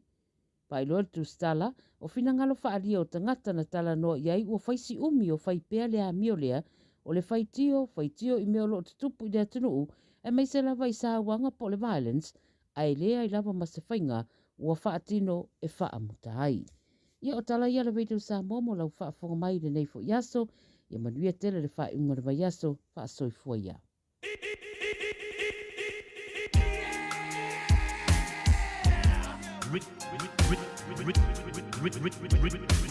Remix. I gotta stay till I die. I gotta stay till I die.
Ua se fulma lima minute ua te ai nei i o le itu la. E lima i le tautua mo oi le se ufonga o Samoa, le radio Samoa su lima i tolu a mo i au kilani ma le a tau sa vea. E le nei fo i a su whawreile ua ngā Gagaifo ai Faiva o le atunu. Ia a o le ua whatasi mai. Ia le tamai tai o Melissa, fai fo i mafunga tau molis tātou reporti mai le pulenga ma le au whinga alwenga a le Henderson Casa. Atalo fatu Melissa malole so fu mria va table time fa avando mai. Ia malo sai fua. Ia fa Sala falava Samoa i lo ingoa Melissa ma o se tasi fo ia sui fainga luenga ma le company malo si ale Henderson Cars. E va aia me tau marketi ia ma le fatawina tu fo ia ta vale le mamalo si tato atunu o Samoa. Mai se lava vaenga le no fo mau i nei ni sila. Ile ngata i tangata Samoa ia o tangata fo o le Pasifiko lo mau i nei ni sila. Ia o lo maua tato ta vale pe o youth, pe la le Ford Ranger, Hilux, Nissan Navara, Mitsubishi Triton, lo tile male ano io mau piki apolo maua ia ma SUV lima i le fitu no foa lo maua o lo maua foi atato minivan malu no foa ia mai se foi sa malapua pe o le Nissan Caravan ma le Toyota Hiace mai le spulu no foa lo maua foi atato tamai ta vale na ia ngai le tupulanga o fai ai taiminei. Ia o alu foi le matou whapitoa le nei tausanga. Whapitoa le e o i kirisimasi ala le lo whatau ino ta avale fau ia mai i le company o le Mahindra i Manukau. O le ta avale le o le XUV fitu se lau e fitu ono no foa e mai se fo i le Scorpio Mahindra e fitu fo i ono no foa. O le taso promotion le ale taimi nei ai whatauina ta vale i e lua e mawafua lau mea lo whatupe lua fitala e peo se mea lo whalea mai le company ma lo si le Mahindra i Manukau o lo o whaina mai i ai le whapopoina i lunga le lona wai o te talitonu e tele male ano no e tangata o lo whase no la tau mawhau i se mea lo whatupe lea o lo mawhale taso piki apu Mahindra pickup ia ngale I mea tau whatoanga e mai se lava tangatolo I au maula I Napier po o Hastings. Ia ngai ta vale ia e a foi mo mea tau whatoanga. Ia e mai se lava I le vai teimi o le sama. E maua fua tuai lau whaafeta la pe a e whatauina ta vale lea. Ai a mana o mia se ta vale ia ona apalai ona fe autustusi mai le matou Facebook page Henderson Cars pe asia si mai fo le matou website o ia le link fapitua apalai mai ai mai se lava nei tanga tolo no fain mi se lava nei tanga tolo no fo mau I fafo to o kilani a wai faisina mamau ia te taule asia si mai fo fata vale na o mi lava le link o ilunga le website it's apalai online mai ai ia o taso I tu la whainga luenga sia si mai pe I le ono I le iwa I le tae au ai mana vai I le ono I le afiafi mai le aso mafua I le aso wharaile ia o le aso to anai o le ono o le iwa I le tae au I le lima I le afiafi afia sia si mai foi le ofisa o na sia si mai le toa si tasi wafa Cavendish Tribe papa toi pe vala au mai foi mato po au nei I le ovalu se lau fitas tasi. Ia, malo, whafti tele lava o na fo e wha o ngā lava le tau Facebook page ia mo I la tau e fia fesota I atu ia e tau lava I le sfultasi le pōwha to a malo loia au tau ngā luenga o le sa o le nā. Ia sa le. Ia, malo, whafti tele. Ia, mo le ngā luenga tautua I le atunu, o le ata whelua I fo I le asoa tai au, a le besili o le nā ua maua mai I le tā telefoni ma le tuatusi, ia, manuia tele nei a fiafi ma le toi tali watu I mauta malawa a Melissa. Ia, okay, whaftai lawa mo le whawana ino lo taimi. Ia, whaftai, ia e whaasoi fua ia mo le taimi nei. Asi fua. Melissa mai le tātou whale tāwale le Henderson Cars e te maua I le tuatusi se lau I wawha, Cavendish Drive, Ia po lo val au fo ia le latu telefoni ele eise tongi o valu se lau fitu tasi whaafonga le whaatalinoanga mulimuri o lea fo i au nanga ma le tomoitai o Melissa i le aso a tai au aso tonai ia o le aso mulimbuli lea o le masino me ia tātou tū vai atu le sapati o lo mua a matanga o le masino fau o uni ia ma le tātou tū tō tasi o lo loma nei i le aso ngafua o le vai aso fau ia taluanga le nama le tomoitai Melissa o valusalau fitu tasi Fatalo fai lunga le tātou api o fōlinga, the Facebook page, ia ma le tātou YouTube channel foi, ia o le tabaitai Angel Nathaniel, fatalo fatu, i lau o fionga fonti, le tūrisi Samoa live, my Brisbane i Australia, ai, o tele i lātou te tau muli foi, i lo uso, ia po le fionga foi a fonti, ia malanda foi pol kalame o lo tau longo ai.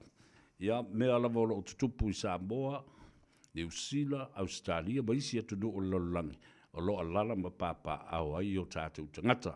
Pa malo atu le on sai ma loto tele, ia tātou whinaunga o lo whaia nei, ina ia mawhai foi, o na whaalawi loa pēr i le atu nuu, ia tūlanga o mea o lo tutupu.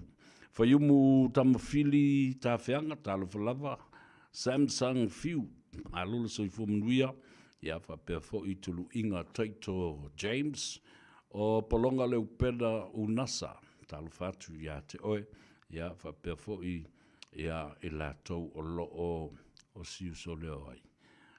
Elsie, talu fa Elsie, malolo soi fumanuia, o taulani, taulasi talu fa lava, malolo soi fumanuia, sina le sa toi lupe, watching you Savea from where? Press the like button, share our program. Fatalo fatu toe tole foa. Nga lole soi fu manuia foi i le fai ungo le vaiaso, ia ma malo longa foi. Ai mai se na ua mana vai ngā luenga foi, o nei fiafi manga i atu i mauta malawa. Tawalunga e foi ma le nei vaiaso, ai mai se ia o le talindoanga foi ma le whaapoponga o le tātou polo kalame, tā ua tele o oe ma le tūla whono. Mai le fionga i le ari malu o le malo, le fionga i le li satini, le sunga atu manu vau, siki a shiu, whaaftei tele la vauso, wātu au taurangi. Ia, mau le teimi e whaavanua mai pēr, ina ia taulongo pēr i le atu nuu le tāu o tele, o lau malmalama i le tūla whono, ola i le tūla whono, savali i le tūla whono, pui ai oe, mai au mea le anga e whai e il sol tūla whono o istangata. Ima pui e whai ma istangata. E whai mai ala ko sol kula whongo ia oi. He rei kei whai e kula whongo. Nā lana whai. Ia pui i tātou uma. Whatalo whatu ia o Faiva. Talo o Faiva ia ma Silia. Silia ti ale. Oilea, talo fativa, whalongolongo atu mai nei Canberra, Australia. Alo, whaatai, ma alo fo le ngā rurue. O whea la wale atu nu o lalangi, o le ua whaai fo ai, ia mangangai fo ai, Faiva, o lau tautua i le nei fo i aso for reile. Ia, malo luli le aso atai au. Ia, ma tātou ma fau le lofa, ma le anga le leo le atua. I le savalinga fo i o le ua afa le tausanga. Ai a tātou toe tō mana tu fo i le ala na tātou sa vali mai ai. Matautia. A o fo i na tātou toe tō mana tu i le savalinga ma le tula i mai o le tātou whainga malo fau. I le whātuatua i le atua sa mo o tasi. Ia ma le nei lava paia inga. Na a mata mai lava i whaamasinonga. Ua o mai lava ua tā walunga ele i atoa le 5 tausanga. O whaamasinonga lava. Whaamasinonga lava. Male tū la whono. Ia le au i uai. Ina ta ape le palemene. Aso tolu o le aso lua o le vai aso lea. A fio mai le fionga le au malu le malo. Ina ia whaia le sauninga alo ia. Ia, ma whaata ape alo ia e loa le palemene ma le pae inga lona. Sifuru ma le fitu, ta pena loa tātou wō i tangata o lo iai le pule, e toe au mai iai le pule ia i tātou. Ia o kounga, tau te o atu ai i le mautafono i tia whau. Alo whai, beo o iai le atunu. Ia, ai tātou te le whanono ai. Atono le bea lea, maua i le file mua o le atunu. O le whata ape o le palemene. Au umafono o tau sila fia, ma upe spese atu lava.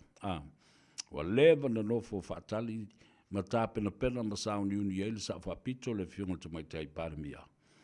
Ule ai a seisi mea e toe mawhai na whai wā nate sila fia, e la matia lava o ia malana ka peneta e tō sfulma le tō lima i teimi uma. E leisi tū, ia tū le epa malana sfulvalu e whapena fo le sunga lauli la tō ma le lua sfulu. So se mea mino iai. O le a whapena lava ona a fia. Lea la ua tula i mai ai le mata upu le pasi o le talo le tupe. Ia maua whapena fo i ona le whaita wina i lona whaitaunga mōmua. Ia ma whaatua i loa ma le lafu. Ua le whaatua ina. Ia le tamaitai palemia. Ia whaatasi ai. Malana kāpeneta ma le talo le tupe. Ewi ia la o lea ua au mai ia le malelenga male tō whai le a fionga le a malu o le malo. Wana ia le tō whi ai seisi whainga malo tau ave fō. A o le a wha ua waupea. Ia ona wha ua ue fia me. Ia malana kāpeneta e tau sfulu male tō lima. Ia sfulu wha, sfulu lima i le fionga tu mai tai pārmia. Ia le tausia o le malo wha uau. Mo le isi tolu i le wha, i le lima, pe ono masina fo. O le tala wha loa mo i tātou, le fiafile lei e tau ona tātou popole ai. A wālua le nei wha tausanga. O tu i tasi lava, le matanga luenga o leo ma le fionga i le li komisina. O le mea le tu lai mai. E le aini fua le lei o lo va aia e loa ai o lo o tau mawhai le matanga luenga e fo ia nisi o whawhita uli a lai o nā ngā i atu whapatalanga ale atu nuu i le matanga luenga. Lea fo i wato e sola le pango tā i le i ato nei se lua masina pe tolu masina talu o na pu e mai. Lea li i o lawititi. Io, lea fo i wa toe sola, ai masalo mia le mafuanga o le toe sola, vai le lewa nei au na, lewa na sola, alu le tausanga atua o sola, ai maua mai, a le fo i wa toe sola, ta lepe ma whaaleanga, ai wha mai o le potu lea na sola mai eila ui titi ananafi, ma le po ana po. O le vaenga sili lea o na secure, ma matua i mamau le lei o lona fausanga o le pā, ma le potu lea na tu oi nei. E le aisisi ma whai o na sola mai ina se vanga na o i aini meo ni sa mala tu i vei fo le si ma ta lepe paipa mau a mea. Po ni pins pā ma ni tolo pā. E whai ese ngā yo inga whapea. A o le sa ili atu, whato a maua ele komisina i le poa na po, wa te ala sifurma le lua. A o le na sola i le fiafi le teimi na whai ei mea ai, ana nafi. A pāngo tā, whesili atu. O whea o iai, ia tangata na lātou wati, ma lātou wa aia, tangata ia e tiute le teimi lea. Ai whai bai e le lopo o whea na iai. Whape whea na sola le nei tangata i tua. Le pango tāle nei. A o le whato a whaalawi loa. E lua i tū la talo na sola ia lawititi. Ai whato a longo tala ma vili loa ma le komisina. Ia whapena fo i le pule o lo wa aia le teimi le nei ia le whalepui pui ma le to ese e tanu malala. whapewhea na tupu le rei mea. O lesi popolenga. E fōringa mai e ieini te ngata i tua o le mea leo ma o lo msalumbia. I le lātou tuu i nātu o ni mea whainga luenga mamafa. Heavy hammers and bar steel or crowbar. E mawhai ei o na vane mawhaaleanga mai le potu sili lea o na malosi. A well-secured, and it's the only secured place and room in Tanu Malala prison. What now? Who did this? Ai alu lal tangata le itua. Ai ei se a upenga i a te ia. Ai o iei ni tau pule pulenga mani masalu salonga. A o wha ngā solo ia le tūlanga o loo iei nei, ia le whaamsinonga tele lea the trial and the case of the century. Ai watu wale tangata le nei,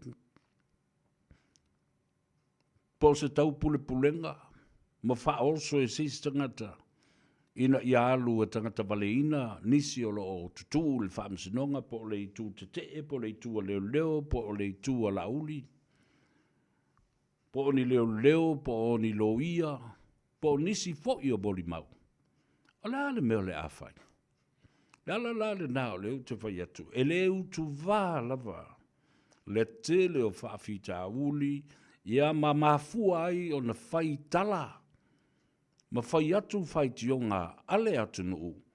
I le matanga luenga leo leo. Ai leo leo uma e le anga.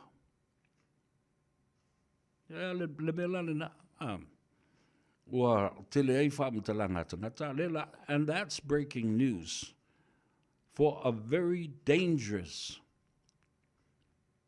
prisoner to actually break out of prison in one of the most secured area and room in Tanu Malala prison. Who did this? How did this happen? Right in the middle of the trial of the century. Umatu le si mea so o atu ma le si mea o matua le loa lava po le are to inga mea le tu lai mai nei. Le memo mua o te fia a mata atu ai. O le sola anga lea. O le sola anga lea. E ta tau o tuturi. E le tau o na whamalolo le tu mau o temporary suspension. Lea the tau tutuli. Some heads need to roll right from the top to the inspectors, to the superintendents, to the seniority members of police at Tanu Malala prison or Tanu Malala jail. Ioi, o le tala sa o le nā li atou sa vele whai atu. Nai lo o le mea fo lena fai ele sola anga mua e mai na ona fa malo lo mo le te tasi vai asu te lu vai asu tau tutuli tangata ia ne vai le mea lea. O lesi vai anga sili ona taua e watu ia isa o whaamtalanga.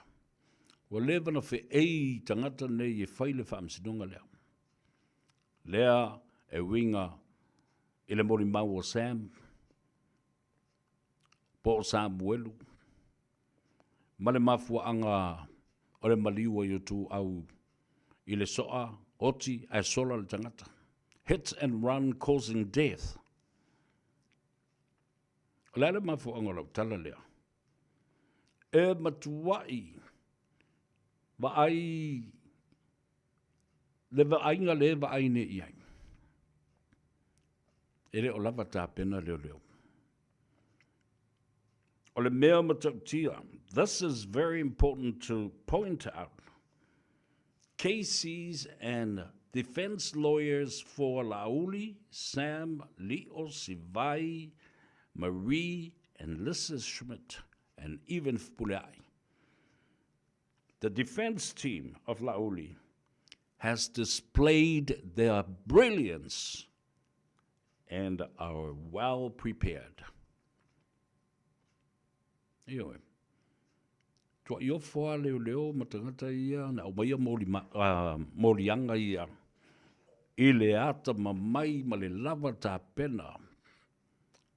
O lo ia o lo tutu nei e pui pui. Matali atu I mōlianga whasanga I le to ono lea. Ua I loa lava I le mautali o leo leo, e mese le amatanga o le moli mau o le komisina. Mai, o le mele tātou talanoa I ai. Leo tātou talanoa I mea ua uma o na whai, le suenga mai le asonga fua, solua, solulu. Le suenga ana nafi o le isi tangata leo ua tūla I mai nei. Le isi fo I tai leo leo. Ai, au te whape atu. Wa le ua umana tātou ua o I pofi. Lea foi ua tātou ua o I le tupe na whaatau wa I pofi. Lea la au o nei la. A wā o lea o lo au mai le mori maua Sam. Ma tā ua I le tangata na watu wa I le tupe ma le au wha inga o le tupe pe whaafia fo I o na alu o a mai le tupe o le mea lai tau na whai le vaenga lea. O lo ia a Samuelu, la uli ma lato vaenga. O le mea ta ula sapina. Na le mea ta ula sapina, it's a court order. O le whaatonu ngā loa ia, ma le polo I ngā loa ia mai le whaamsinonga, ai maise le fionga I le Honorable Justice Talasa, a toa sa anga. O le whaamsino o lo o pule whaamalu malu ma whaafonga fonga. I le whaamsinonga nei, au mai le ala I le pule. Because le ala I le pule is not on trial on this case, but his name is on the record. He's already been mentioned. I le tasi le tu lama le lus fulfa minute. Wa le la welo nei, o lo ta ua I le au mai o le tupelea, tasi le nā tangata tau na toso mai tutonu e tū I le pusa mori mau. Ai fesilingia pe fia le tupe nana, pe oia na be le tupe a Samuel. O tau sisile, o mea ia le wamata no mai lunga. Ele ai se pu a vivi. Ele fe ulua atua le asu ma le sau I fafu. O le ale to iei se maa. Ele fulia ina mata upule nei mo au te matua I whaafetai. Whaafetai. O levana fe eis tangata mai, o levana mato sauni mata pena. Dea la o tau sila sila I ai. I tau walumanga I o whai nei. I le mautali, le mautonu, ma ua whai atu e amalalo ia. I le fionga le komisina, you are corrupt. E te whai mea pio pio ma ele wha maoni. E pepelo, ne mori mau, ono o le whete e nai, ma le mautonu, ma le whesui sui ai o le mori mau I lea taimi, ma lea taimi o le tilo tilo ma whalongolongo matu ita. Nei, ulava. Ina ua tau atu ele keisi. You corrupt. Na matua e ma awa wau ma si le leo o le fionga le komisina. Ma whai le wha masino ua ma mafa tele upu ua au mai ma tu wa iei o ia ele loia. Le keisi. Ale talasa. There was no response from Justice Talasa a toa saanga. All she said, ia tu uelo ina walava na tala. Patalofa to mai tai o kalameli alipia, ia fa pena fo limi tole for a lofa lilo. O to fa fonga ia. Like I'm saying, there are lots of people that are implicated in this case, and not a single stone or rock will be left unturned. O le a matuala langa o mai lunga maa o le a le iloe lo aka po fe o le a o iai. You know, every minute detail is a piece of lead that is needed to be treated seriously. Pero foi atu. So se whabatalanga e iai lona sootanga I le mata upu lea. Po se whasima. e te tau ona matua I whaau ngā ma le wha I te ete awa o le nāta mai fasitala. Pos te mai fasi vaenga. O le ata I ai oe I se sootanga te le o le mafua anga o se mea na mafua mai I le mea lea. Le fai mai umatangata. O mōli anga o la auli wa malepe ai le malo. Ma tupu ai le whaalave lave lea. Ai lo utal tonunga. E le whapea o whaiatu o te whaau au I le la auli. Ai o te tautala I le amiotonu ma la utilo tilo. I le mafu angamoni. O le mafu angamoni o le maliu o tu au. O le moli mau o Samuelu. O le alu so o Samuelu I le ofisa o leo leo ai le amana ia. O le su enga na whaia. Ona ua le whaamalia la auli I le tau leanga so o lona ingoa ma vaele. Ai e le I maua tangata o lea la tu tonu ua maua ai ni mau. Nā lai o na whaia sisi su enga ese. Tu to tasi. Tu maoti. E le sunga ia lio. O le mafu anga lena. O le maliu o tu au. A olo o iai mal matenga mal masalonga. O lo o pui pui e tangata seisi tangata.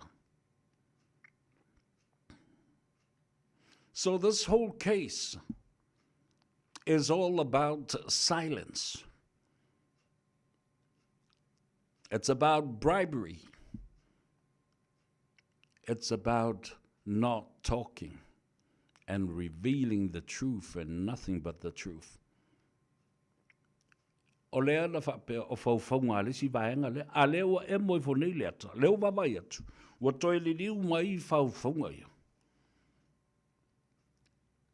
Ma a fia atu ai le su enga a leo leo. Lea la o mai, I le mata upu o le telefoni ma o tau whaafafonga iai Samoa o le launga lava lea ma le au tū o le launga a lei ataua savea mai lava I le tausanga ma le taimina tupu o le whalawalawe. O e so e mai telefoni.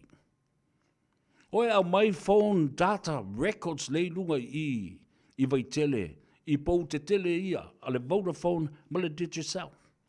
E fiu e tia I le telefoni, susunu I le afi, tong I le lua, whaata whea I le sami, se ia mangoto le I tai, e maua lava wha mau mau, lal me ole oi whai.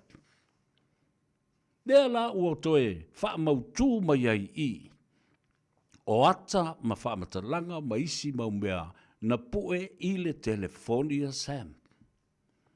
A whea la I le telefoni, lea ua wha mau tū mai e lesi ali I su e lea. Le sunga ia tu pai, e moni na iai le telefonia Sam ta pu e ai ata. Ae na ave le si foi I leo leo te itai e su e foi. Le sunga iai e remia sua.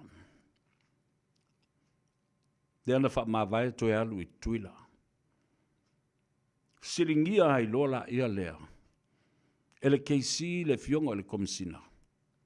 Na wha whewhea na toi e au mai e remia sua e sau e toi whainga luenga. A o lea na wha mawai malu.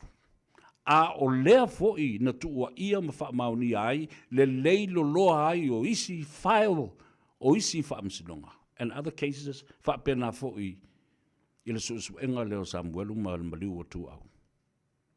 Wha whiwhea ona toi wha tutua ina, ma toi wha whainga luenga se tangata. Ele lei, lona tala anga ma lona tala wha solopito I tutonu o le matanga luenga. A leo leo.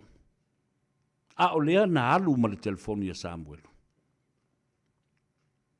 O I e te tau o na whao ngai loa le malusi anga lea. Na e te tau ai lo ia la uli, malana baenga.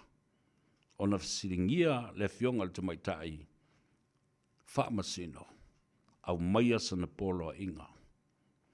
E loka mai ai telefoni nei, ma wha maunga o telefoni o lo iai. Mai le telefonia Samuel, mai le telefonia Limong. O tō baba aila ia. Fete e nai, saulesi e mori mau. Ma tau whaatumu o ile pu o mea ua misi le mori mau o lesi. Ia lea lau wa malolo nei. Malolo fo i lea sunga fua. Whaato a tatale isi au i lea solua. Ai tau turi a isi au. The defense team and the King's Council and even our own Samoan lawyers have showed and displayed their legal brilliance in the cross-examination of the police commissioner and the other superintendent or an inspector as well. The investigator, Tupai Sapani Lelei Malfanga. Mea tāua uma lamana o lo tutonu o le telefoni. Ai whalongolongo mai ia lo ia, whalongolongo mai fo i la uli ma le mea le na. O le telefoni o lo o iai atoa i tutonu. Le ano fale o le keisi le nei. O lo ta oto ai fo i nā le wha maoni. O fe sota inga matala noanga o ai na vili ia pai i le ale taimi, i le ale aso. A o fea sa tutu wai i le taimi na whaia i le telefoni. I le pōna tupu wai le whalavelave. I've said this and sang this song over and over and over again. The telephones, the records, the datas. Because why? O mea mua e whaia leo i atunu ui whafo. Awa e iai a le tangata ma le telefoni, o isi tangata e tailua la tu telefoni. Mua su e phone records. Ai au tau sila iai. Ile su enga a toa le nei, e le iai lava se taimi na mentiona ia leo, ile lato su enga, se telefoni. No telephone was ever mentioned in the file of this case. A lea la fato a ngina mai I. Please share our program. It is very important because lea o tato wo o nei I le mea, wo tau sila atu nei, e vevela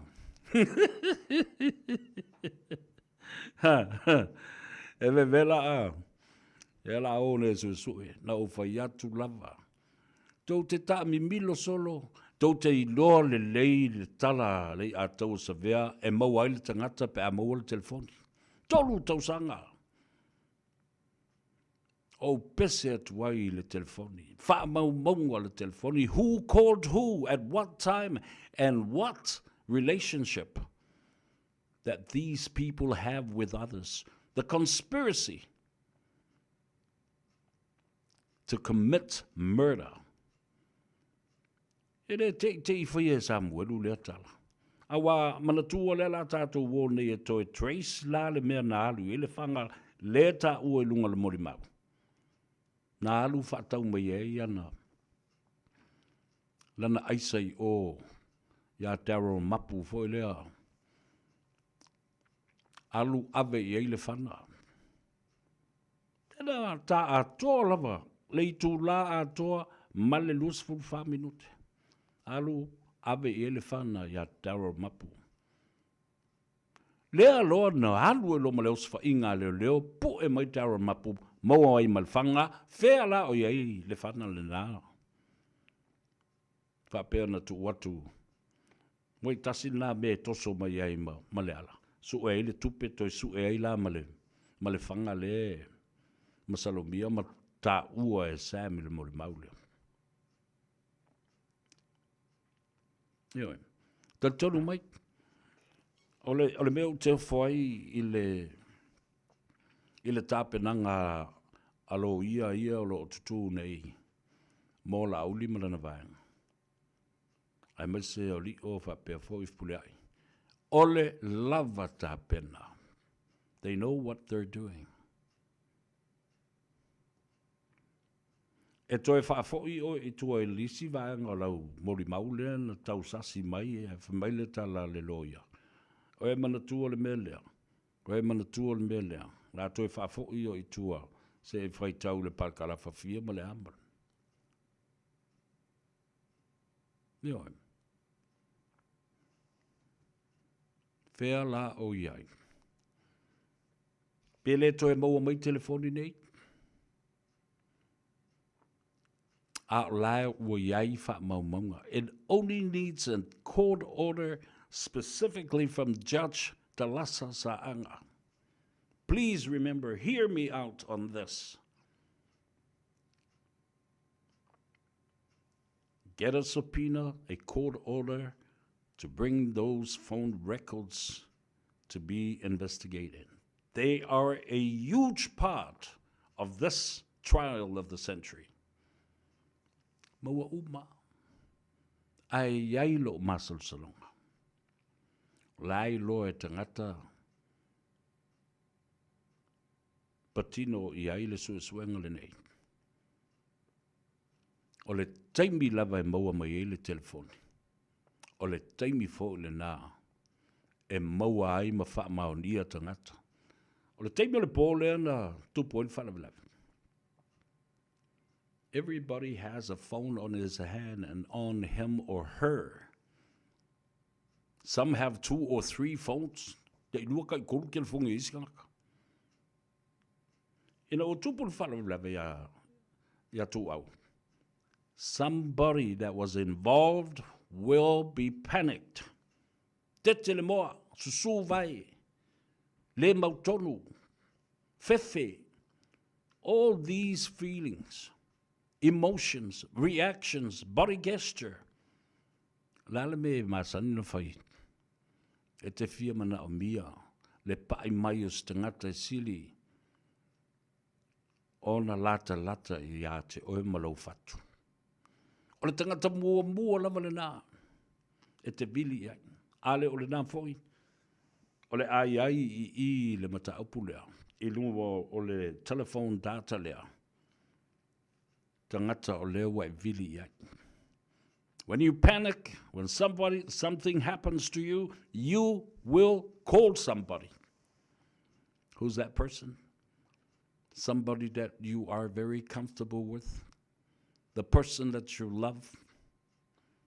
Somebody that you trust. Tangata, le poso to lua, poso buso, poso to fafine, po sauloia, po stangata e te lua mafuta, e eiso na malusi anga. E alu, e fele, solo le mafau le tangata, I le mea tau na fai. Lan mea la tau mawhai e whai le mea na. E tau mawhai e pupuni uma, pūwhangota, oni mea e ala mai ai, maliki mai ai ni whaamtalanga I tua. You will call somebody. And there were many phone calls that were made that night. E mana ia. Mana ia, le fesoso ni atu wawa. Leo lau whatu sao, la fesoso su enga, I so se atu nuo le lalulangi. E whaalango tele leo matangata sue, I le ngā luenga, ale au whaasala lau ma le au tustala. Aisea, langa fwoi mau ke whai kakala, mau ke sue kala. O I, e whai tau oi leo ma whaalongo leo. I mōli mau, po oni li poti, mani tala, ia mani whautuanga e avatu ele au tustala ma le au whaasala lau. The media is very important in terms of any criminal investigation where somebody lost his life. Tā ua ia.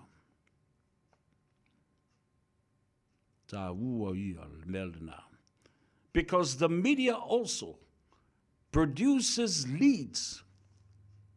Lau whasa lau tu stala, awa fui whai ka kala, ma whaalongolong kala, ma suesue kala. Nāna mapuna I whaalisi mea lele atuloa. Whaalongolongo leo, taman kako wola su ele mea le, au mai lau kamale. Ano pese atu le tolu tausanga, taluai talu na tupu le whaalalawe nei. E o e au malu manongi o le lolo au mai telefoni. Aso uma. In the last 3 years, leading up to this day, nobody has the guts e alu ai e su el mata upu leo te vatua. The telephones will convict some of these people. I'm telling you now. Telefoni i o le afa maonia ai fe sota inga, male iai o le sotanga, ie na whaia le whalavelave, po o masalomia le whalavelave, ai ngu manana le tele o evidence ma me wha maonia ai, ne su inga o lo wha ngā solo le teimile nei. No stone will be left unturned. E langa uma I lunga fala. Mea ia na salu I lalo le ota ma le ngasu le vai nei. O le mea le nao lai te utono o le telefoni lea. Le ano fale le nao le telefoni ma le wha maoni ma le ami o tonu. Le I tu tonu o telefoni ia. La le mea o le mwhai ia na whai. Nea la ua ta ua nei sa iai ata na ta pue. Pue ai le ato tu au. Pue ai ma le ato le ta vale. Pue ai manu au tu au. Le ato le ta vale. E tau pisa I bo ripongi sa. Ai a le flashlight o le telefoni. Nā la le mea ua ave ai. Ma le toe whaafo I mai ia le telefonia. Atu au pe a whai ua uma. Ona download ni vaenga e wha mao ni ai. There is evidence in this phone because the evidence is so damaging and damning. Ioi. O ata ma mea I tono le mea lea. E mata utia. E wha mao ni ai. Se sori ngā tūla whono onga ua maliwa I se tangata.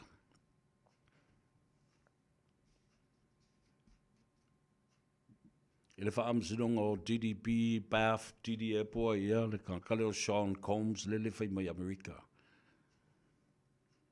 This is about silence. File ngu tangata. They've turned a blind eye.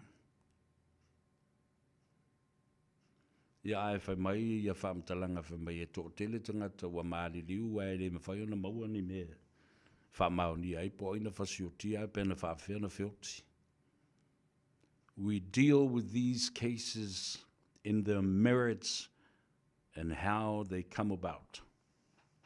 We don't need any statistics from any other where in Samoa or New Zealand or the United States or ever. Yoi. Tātou te le whātustu saina. Ni whai numera ma ni wha maunga o le tātou tamai atu nuu. Masi tamai population o lo iai. I isi atu nuu te tele. Awa le whai le me pelo le nā. Awa le whai le mea se se le nā. Le wha se se ma fau. Ma whai ma alo whanga. Deal with this. O le iai wha maumanga. O le iai tala. E mapuna mai mapuna mai o, lau tu stala ma lau whaasala lau, ale nale.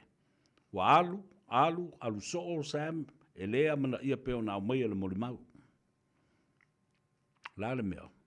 Ua tangi loa I le au whaasala lau, ana le lele atu lunga la, ma le atu lunga le e ale mori mau lea. E oso le toto mawa lunga o le komisino le leo ma oso lo e whaile, le susuenga ma susuenga matau pulea.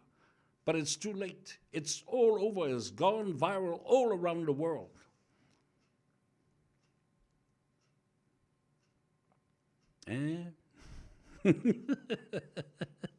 Ale whai o to ana manatua. We are talking post-courts. Winga le upuna.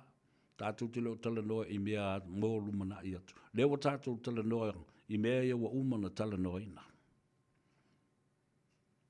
So e lea whaina la e lea ise mea o lea sui e fua ma a fia e fua.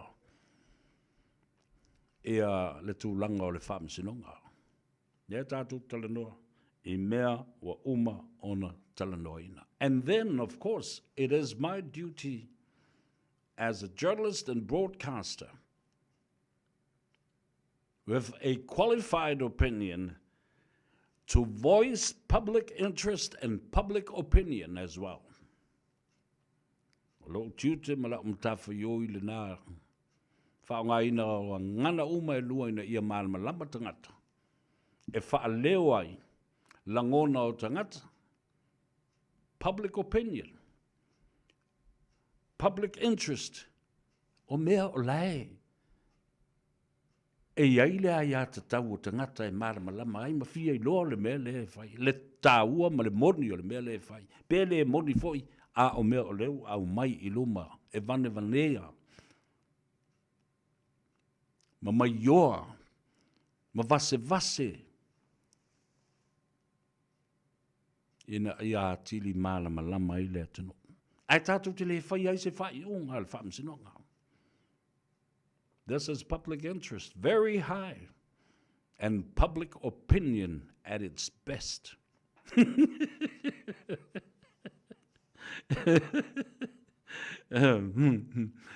Everyone implicated in Sam's Morimau will be in trouble because of what is contained in those phone records. Tala sa o ale nare tala. And this is conspiracy to pervert the course of justice. You're right, Kalameli. Why are you thinking like me, Sunga Kalameli?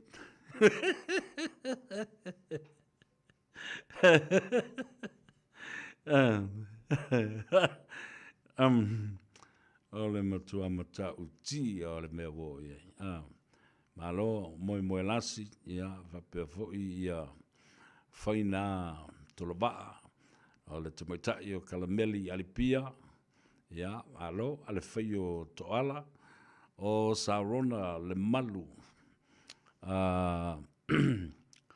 malo ufinao muna talo flava malo soi formen bia o oisi faulatane mulifusi to vi o matau ia po matau ia lana cap faso allo le soi fu faftai press our like button and then share our program on Facebook and also on our other platforms like YouTube channel. Share. Tu fal tato por kalame. A tato pepese ya ina. Ifa mau maunga male telefonia Samuelu. Ma telefonia isi awani ia lo leo ia yo lato ingoa ilunga le record. O mea na e te tawana mai luma.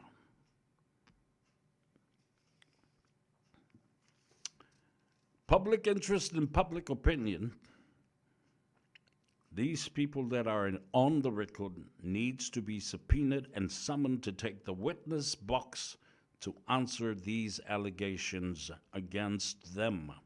Yeremia Sua, toi whawhainga aruenga, le lolo ai whaila, whamawai alu ese, masalo mia le kiusi, po ole keisi, po ua tawa nau, ele komisina, Yeremia Sua, e tusi sau moli mau, whaasanga I a Samuelu.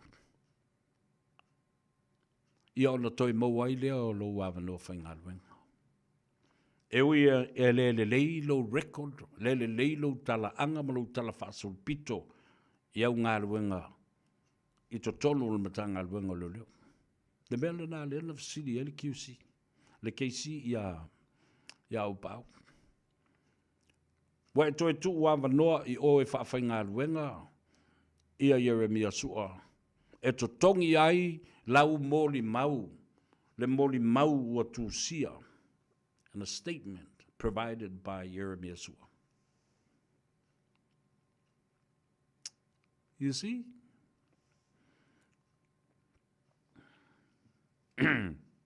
Yelena.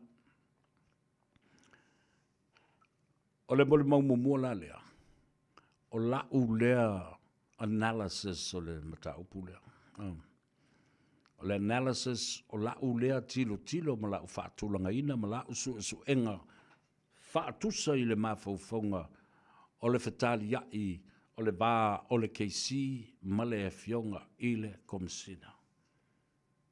It comes down to this, that the Samoan Police Commissioner was truly and widely, badly exposed by the KC's cross-examination.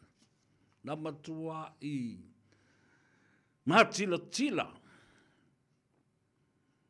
le whaalawi loa ina o ni whaale tonu ma le le tāpena le lei o le fionga I le komisina o le leo. I fesili mamata upu sa tui ta moe ai e le lo ia o lo tu mo le baenga lea to ono lea o lo molia nei. It was too damaging for the police. Ioi. E matua I onga I le reputation le tau le lei ma le tūlanga aloa ia o le matanga aluenga o le leo. Mau lātou tiute. Aisea. Ale nā na ua wātua. E na ufisiri le QC, po le KC. E te malamalama I le na mea ta o le conflict of interest tala le ai. E te malamalama o lea na whailautangi. Whaasanga a Samuel. Tala I. E te malamalama I loutu langa o oe le komisina a o le whailautangi a o le fwoi te suesua I na lava le matau. O e malamalama o lea na e whaatonuina. Ia leo ma le matanga aluenga. Ia whaaulu loa. Ma whaatie ni morianga I lunga o Samuelu. Ina ualu Samuelu I lunga o le social media. Whai mai ai lana mori mau. Ma lana whaatalandoanga. Ma siata ma le tauta iae. O mafua o le e whaia morianga ia ona ua e maasiasi ma ua e ita. Ua whaaleo mai mea ia I lunga.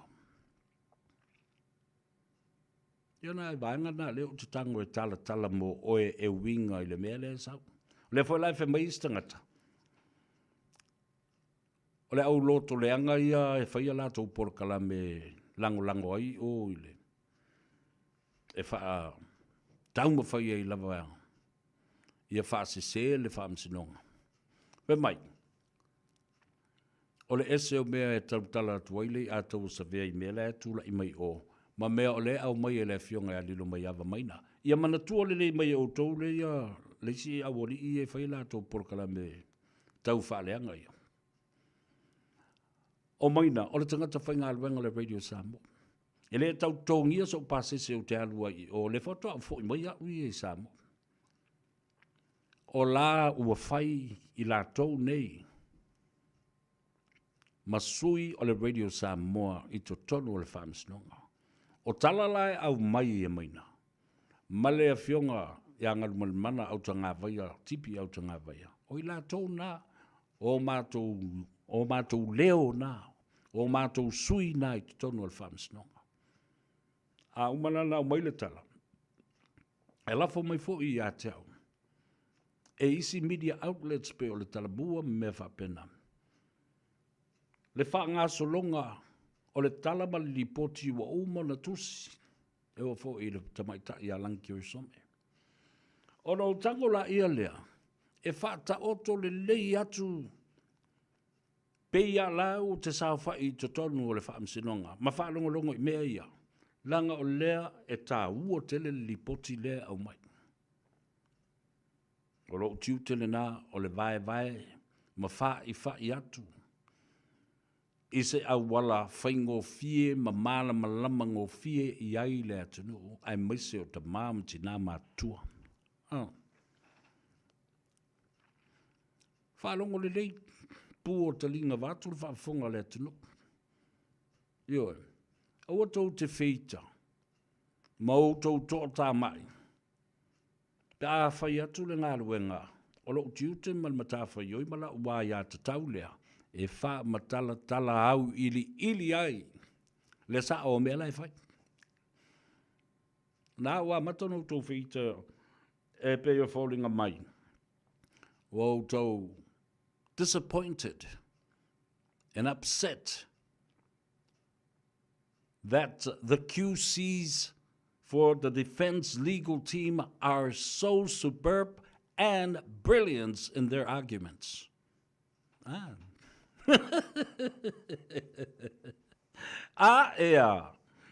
Ia le nala ia. Talo whae. Alo, soifua man ria. I le Asi Mariner. Alo le oi le. Se poima lau o le tolo. Le fiu talamoni. Nioe, whemai whaaftei le tua. Malana ma le taimi o le ali. Tā ua tele. E peo no whai atu. E o mai lo I le taimi o le tua. Le awa tātu iei. E le aiseisi e toi tū ma te tee. I le ami o tonu o le tua. Mene e o whaatasi o winga I o le tua. The attributes of God. His unconditional love and forgiveness. His true and righteous justice to be served. O le whaamasinonga mi o tonu a le atua. And third, his wrath. The wrath of God. O le toa sa, ma le toa ta mai o le atua. E mai o mā mene I tolu le teimi atase, e le mwhai o na vai ma tu ese ina es tangata. They are all inseparable, the attributes of God. Mai whaatasi alo na alofa, sau e malana whaamsinonga le ami o tonu, sau e malana tau sa, malana whai unga e whai. E nā. Mai o le mea whamaoni ma le mea ami o tonu, le tātou te sailia, e ti ngā, aisea. Ti ngā I tangata o lewa na lātou uwhi uwhia ma whawhau. Whawhau. Conspiracy theory to create something that is not true and not honest. E le whamaoni ma le ami o tonu, aia, e tau I whangu o les tangata. Le ala, o tō wā, ai ni mō tō whaalongolongo. Le analysis and the summary male tau mwhai e whātu langa le atu ia tala sa whai o le upu I le upu ia mana tua fo ia o lona whaaliliu e leo ia wama whaawinga e upu ta a alo I upu o le malai ta alo ia o lo ia ia ta a alo I winga upu colloquialness of the language used. The specialty of the language of the court. Ioi, na pawale o le no whanga, e ese lava lana ngangana ma lona whaui ngaina. The language of the court is difficult to, one, interpret, and two, translation. Wa ese le meo le wha matala upu. Ese le mea ta o le whaawinga I na upu. A ea.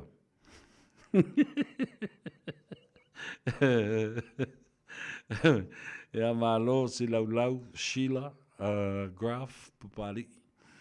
Mike, good afternoon, Mr. Dr. Xavier.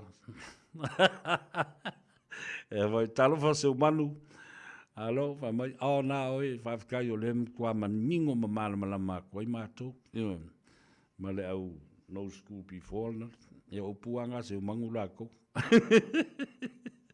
Ma tamua feelinga tau tua Fraser. Talofa lava ba lo le soifo manuia. Se tufa tātou por kalame. To tili na yo tātou ta māma tina mātutua. E fia whalongo longo pēr. Maua le manino. Nā leo ngā tātou woi lea, o ngā le mwhaion tātou whamitala ina se ngana whaingo fie ina ia manino malamalama o tātou mātua mātutua. O le tātou tiute malamata whaioi le nā. A umana wha Samoa ia malamalama ta mātina mātua, whenga ngui ina ia malamalama le tūpulanga. E wha pēngā sia kako wamio. No one is left out. Everybody has a piece to remember and a piece or some information to understand about.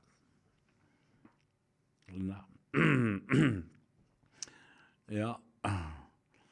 Fe mai ia e fo I Maria Apulu se ol popole. Yo sau ata to le na mtu amana ia mana tua le. O mea I o tātou talanoa iai. O lo o whaatu langa ma whaawasenga. Tātou tele o whaapusa la lau watu le whaafonga mai le atano. Whaatu langa le lei. Ina ia manino ma mala ma lama le lei iai. Ia walau tātou o mai le keiso tupu ala tanu. Nā alu tupu ala tanu o le ofiso o le komisina o leo. Ina ia tatala ma I tua se tasi o na uso na loka atu. Lae iei le potu tau fia. O leo. O lae le bena tupu. Ia lo o whaelo mai le QC. Ma le keisi le suenga ma le tu I fasili ina o le fionga le komisina. La le lima se lauta la le na watu I ato. La mo ave le lima se lauta la I le komisina. La le lima se lau. Famai le keisi. Richard Merchant. Brilliant. Was that $500 a bribery or a gift?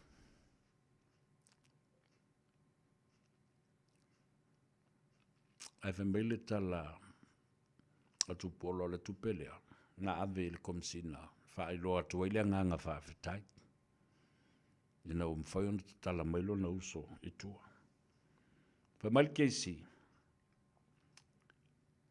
ele fionga le komisina ai sea ile keisi le na mai le lile ai sea le me wa e tu inatu ai le case anga I o ele unite le domestic violence ai le ave le mata upu I o le criminal defense unit o po le criminal investigation unit e fasino I o le me foi le ia le e su ia le fa o lima itina mata mai tai au le ave e su ile mata upu o soli ngā tūla whono.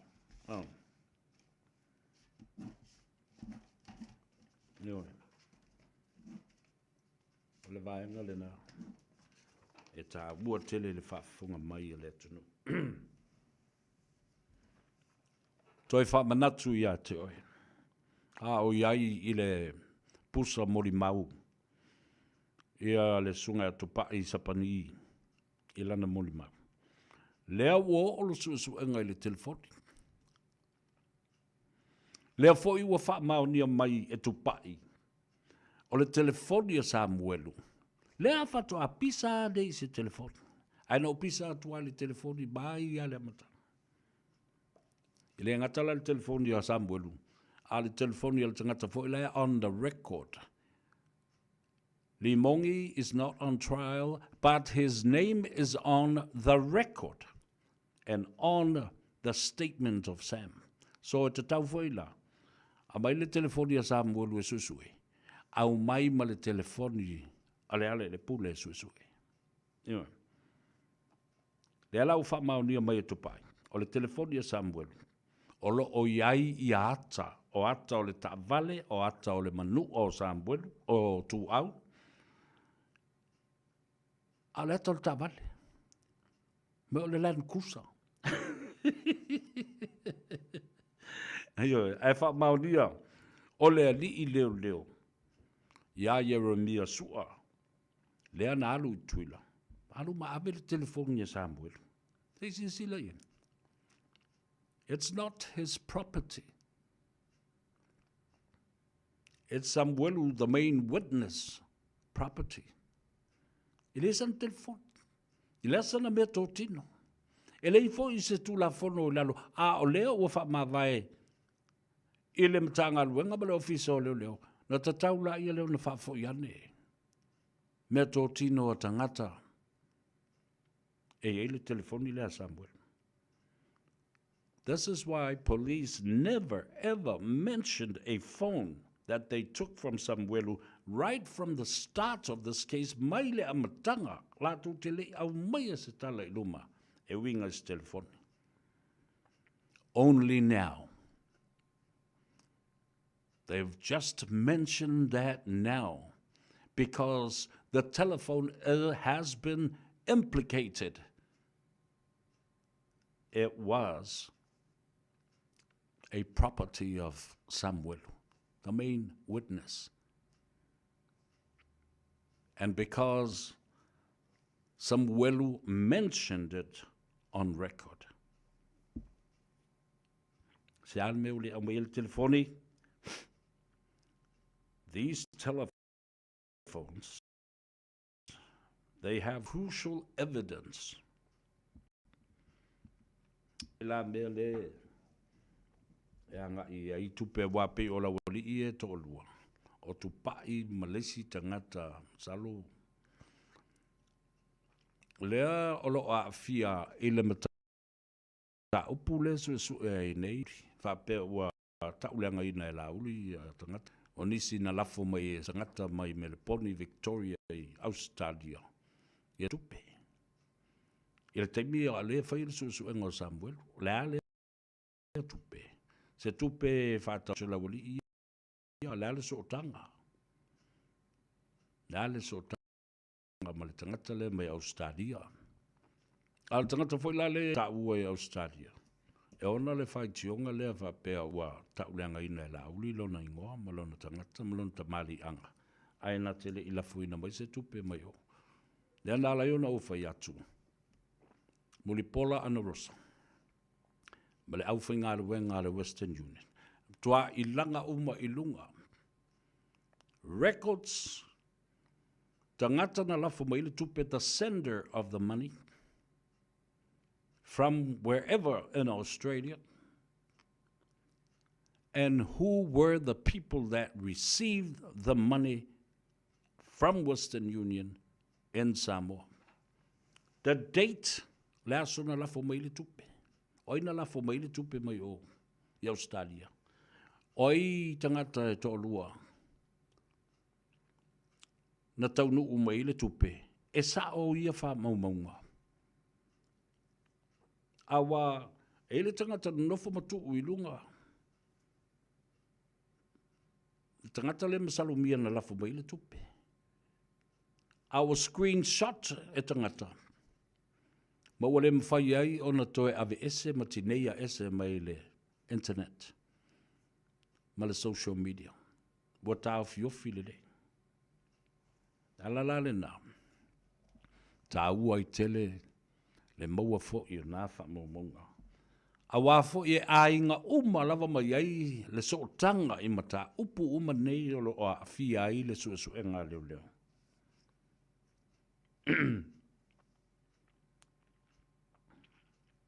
Taua. O le launga le na, o le nei a fiafi. Telefoni.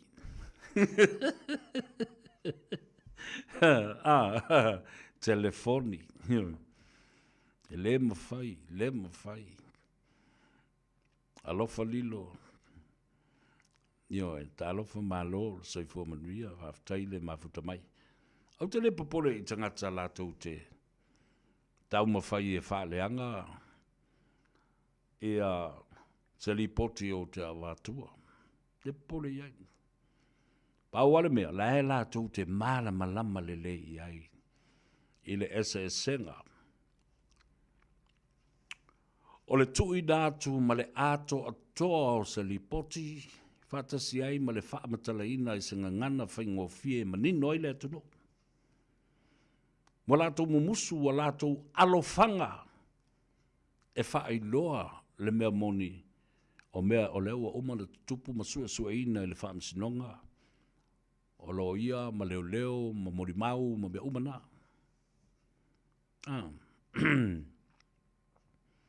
Don't be like that, eh?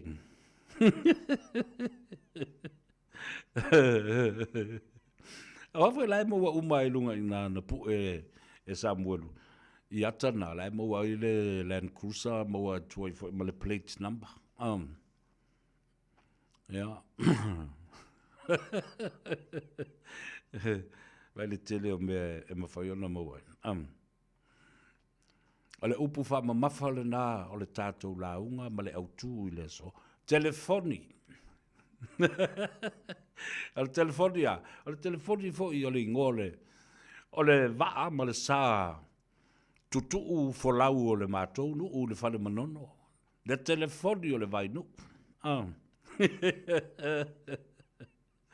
Ia malo ta Vinci le raro. Ia. O le ua awhatolu lava i o le itu la e fitu. E ono. Ia. After yatu le tunu u lau whaafonga mai aso atai au. Tātou se e ma tā upu fo i o le whaamsinonga. Whaatasi ai. Ia, ma le vase vasea ma le mai o tātou tala mai Samoa. Ai maise le teimi le nei. Teimi o onga le nei waluluti. Ia langona o tangata i le whainga pānota. Ai luluti fo i langona o le komisina o whainga pānota. I lana tālo sanga watu i nātu le whaamsinonga. E lango ai ia se mau o lo avatu e le fionga i le loia sili. Male tamaita i sa o whaapito. Le pālimia. Ina ia whasiringia le whaamsinonga. E whaatūlanga mai ia ni aso. E whaatino ai. Ma whaamae ai. Le tāpenanga mo le whainga pānota. Tele me to ai le whainga pānota. Mua, tolu māsena te pena ai. Mena o mia e tu ia whelolo. John Stanley. Le komisina o whainga pālota. Seisi ono vai aso e whaapopo iai. A o lea foi, o lo malu mai i le ono masina a o le whaia le whainga pālota lau tele. E mawhai ai o le whaulu suafa o sui tau wā. O lona winga, e tolu masina e te penai, ono vai aso e whaapopo iai, o na mai aila ia leo le ngā ruenga, o lo o manatu le komisino whainga pānota e mana mia. 3 months to prepare for the general election. And now, the Electoral Commission Office, through the Commissioner, Tuia Filolo John Stanley, needed and requested another 6 weeks to finish off registration of the 117,000 eligible voters to cast their votes, but needed to be registered first. Ta oto mai e la ia le male, ono masina o le tula fono whaavai la o lo iei nei e mawhai ai ona. Mana tua la, ao o loa fo i na ua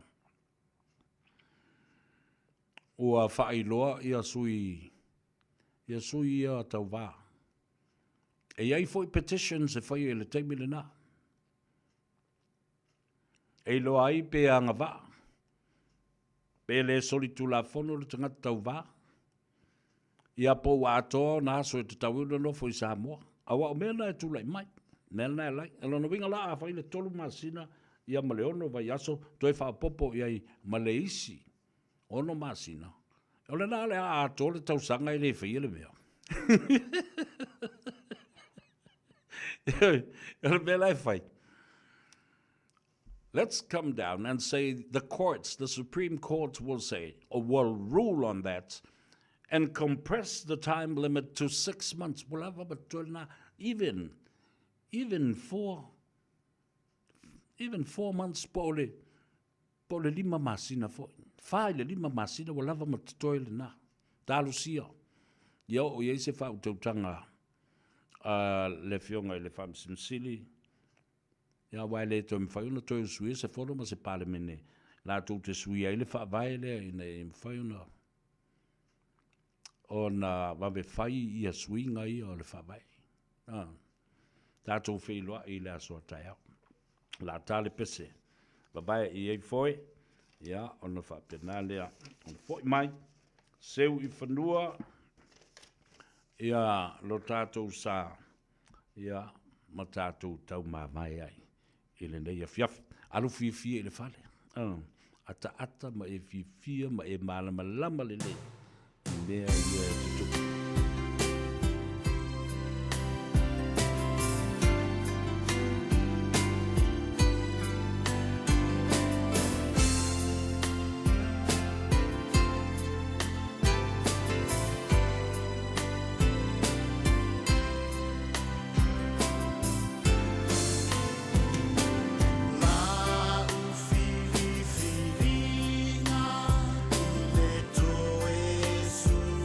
Ai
Pangabalia yopu Faivalu ioma siona alo te mai tai a Jennifer Faivalu ia whaafta iatu i le reia fiafi o lea ua suruia foi ia maha ua ufitia foi ia le lau ele le pongi sa le lau nganga i fo Faiva le tunu le nei vai aso atoa whaafta i le tua i lona anga le lei sa tau muri muri ai ia i tātou i tiute me Faiva filima ia mai ia whaatafa i fo i au vale au whetalo loa i le tunu i ona tiute masani.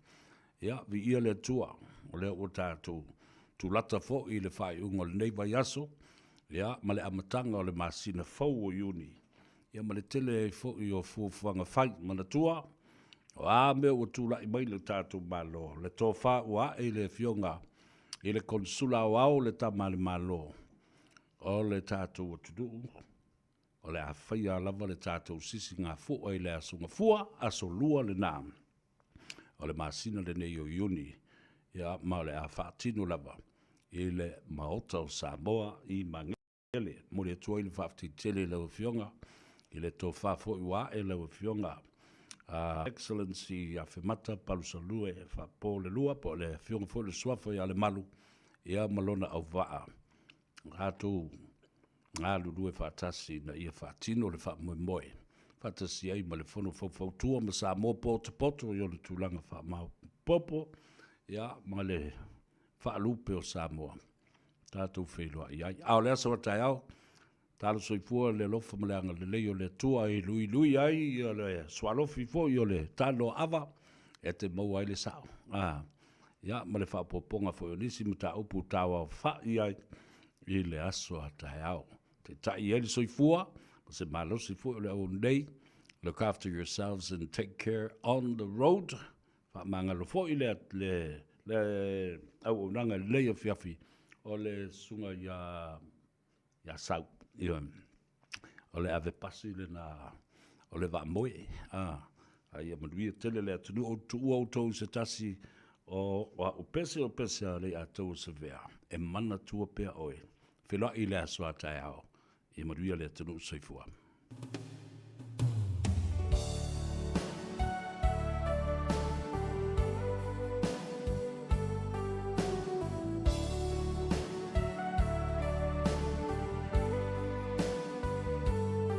A ova ai I o folinga, no atana o te uina, pe esa sa e pe ava e tu I fea. Ai ona o lo ua lofa, mo oele ma whaina uma.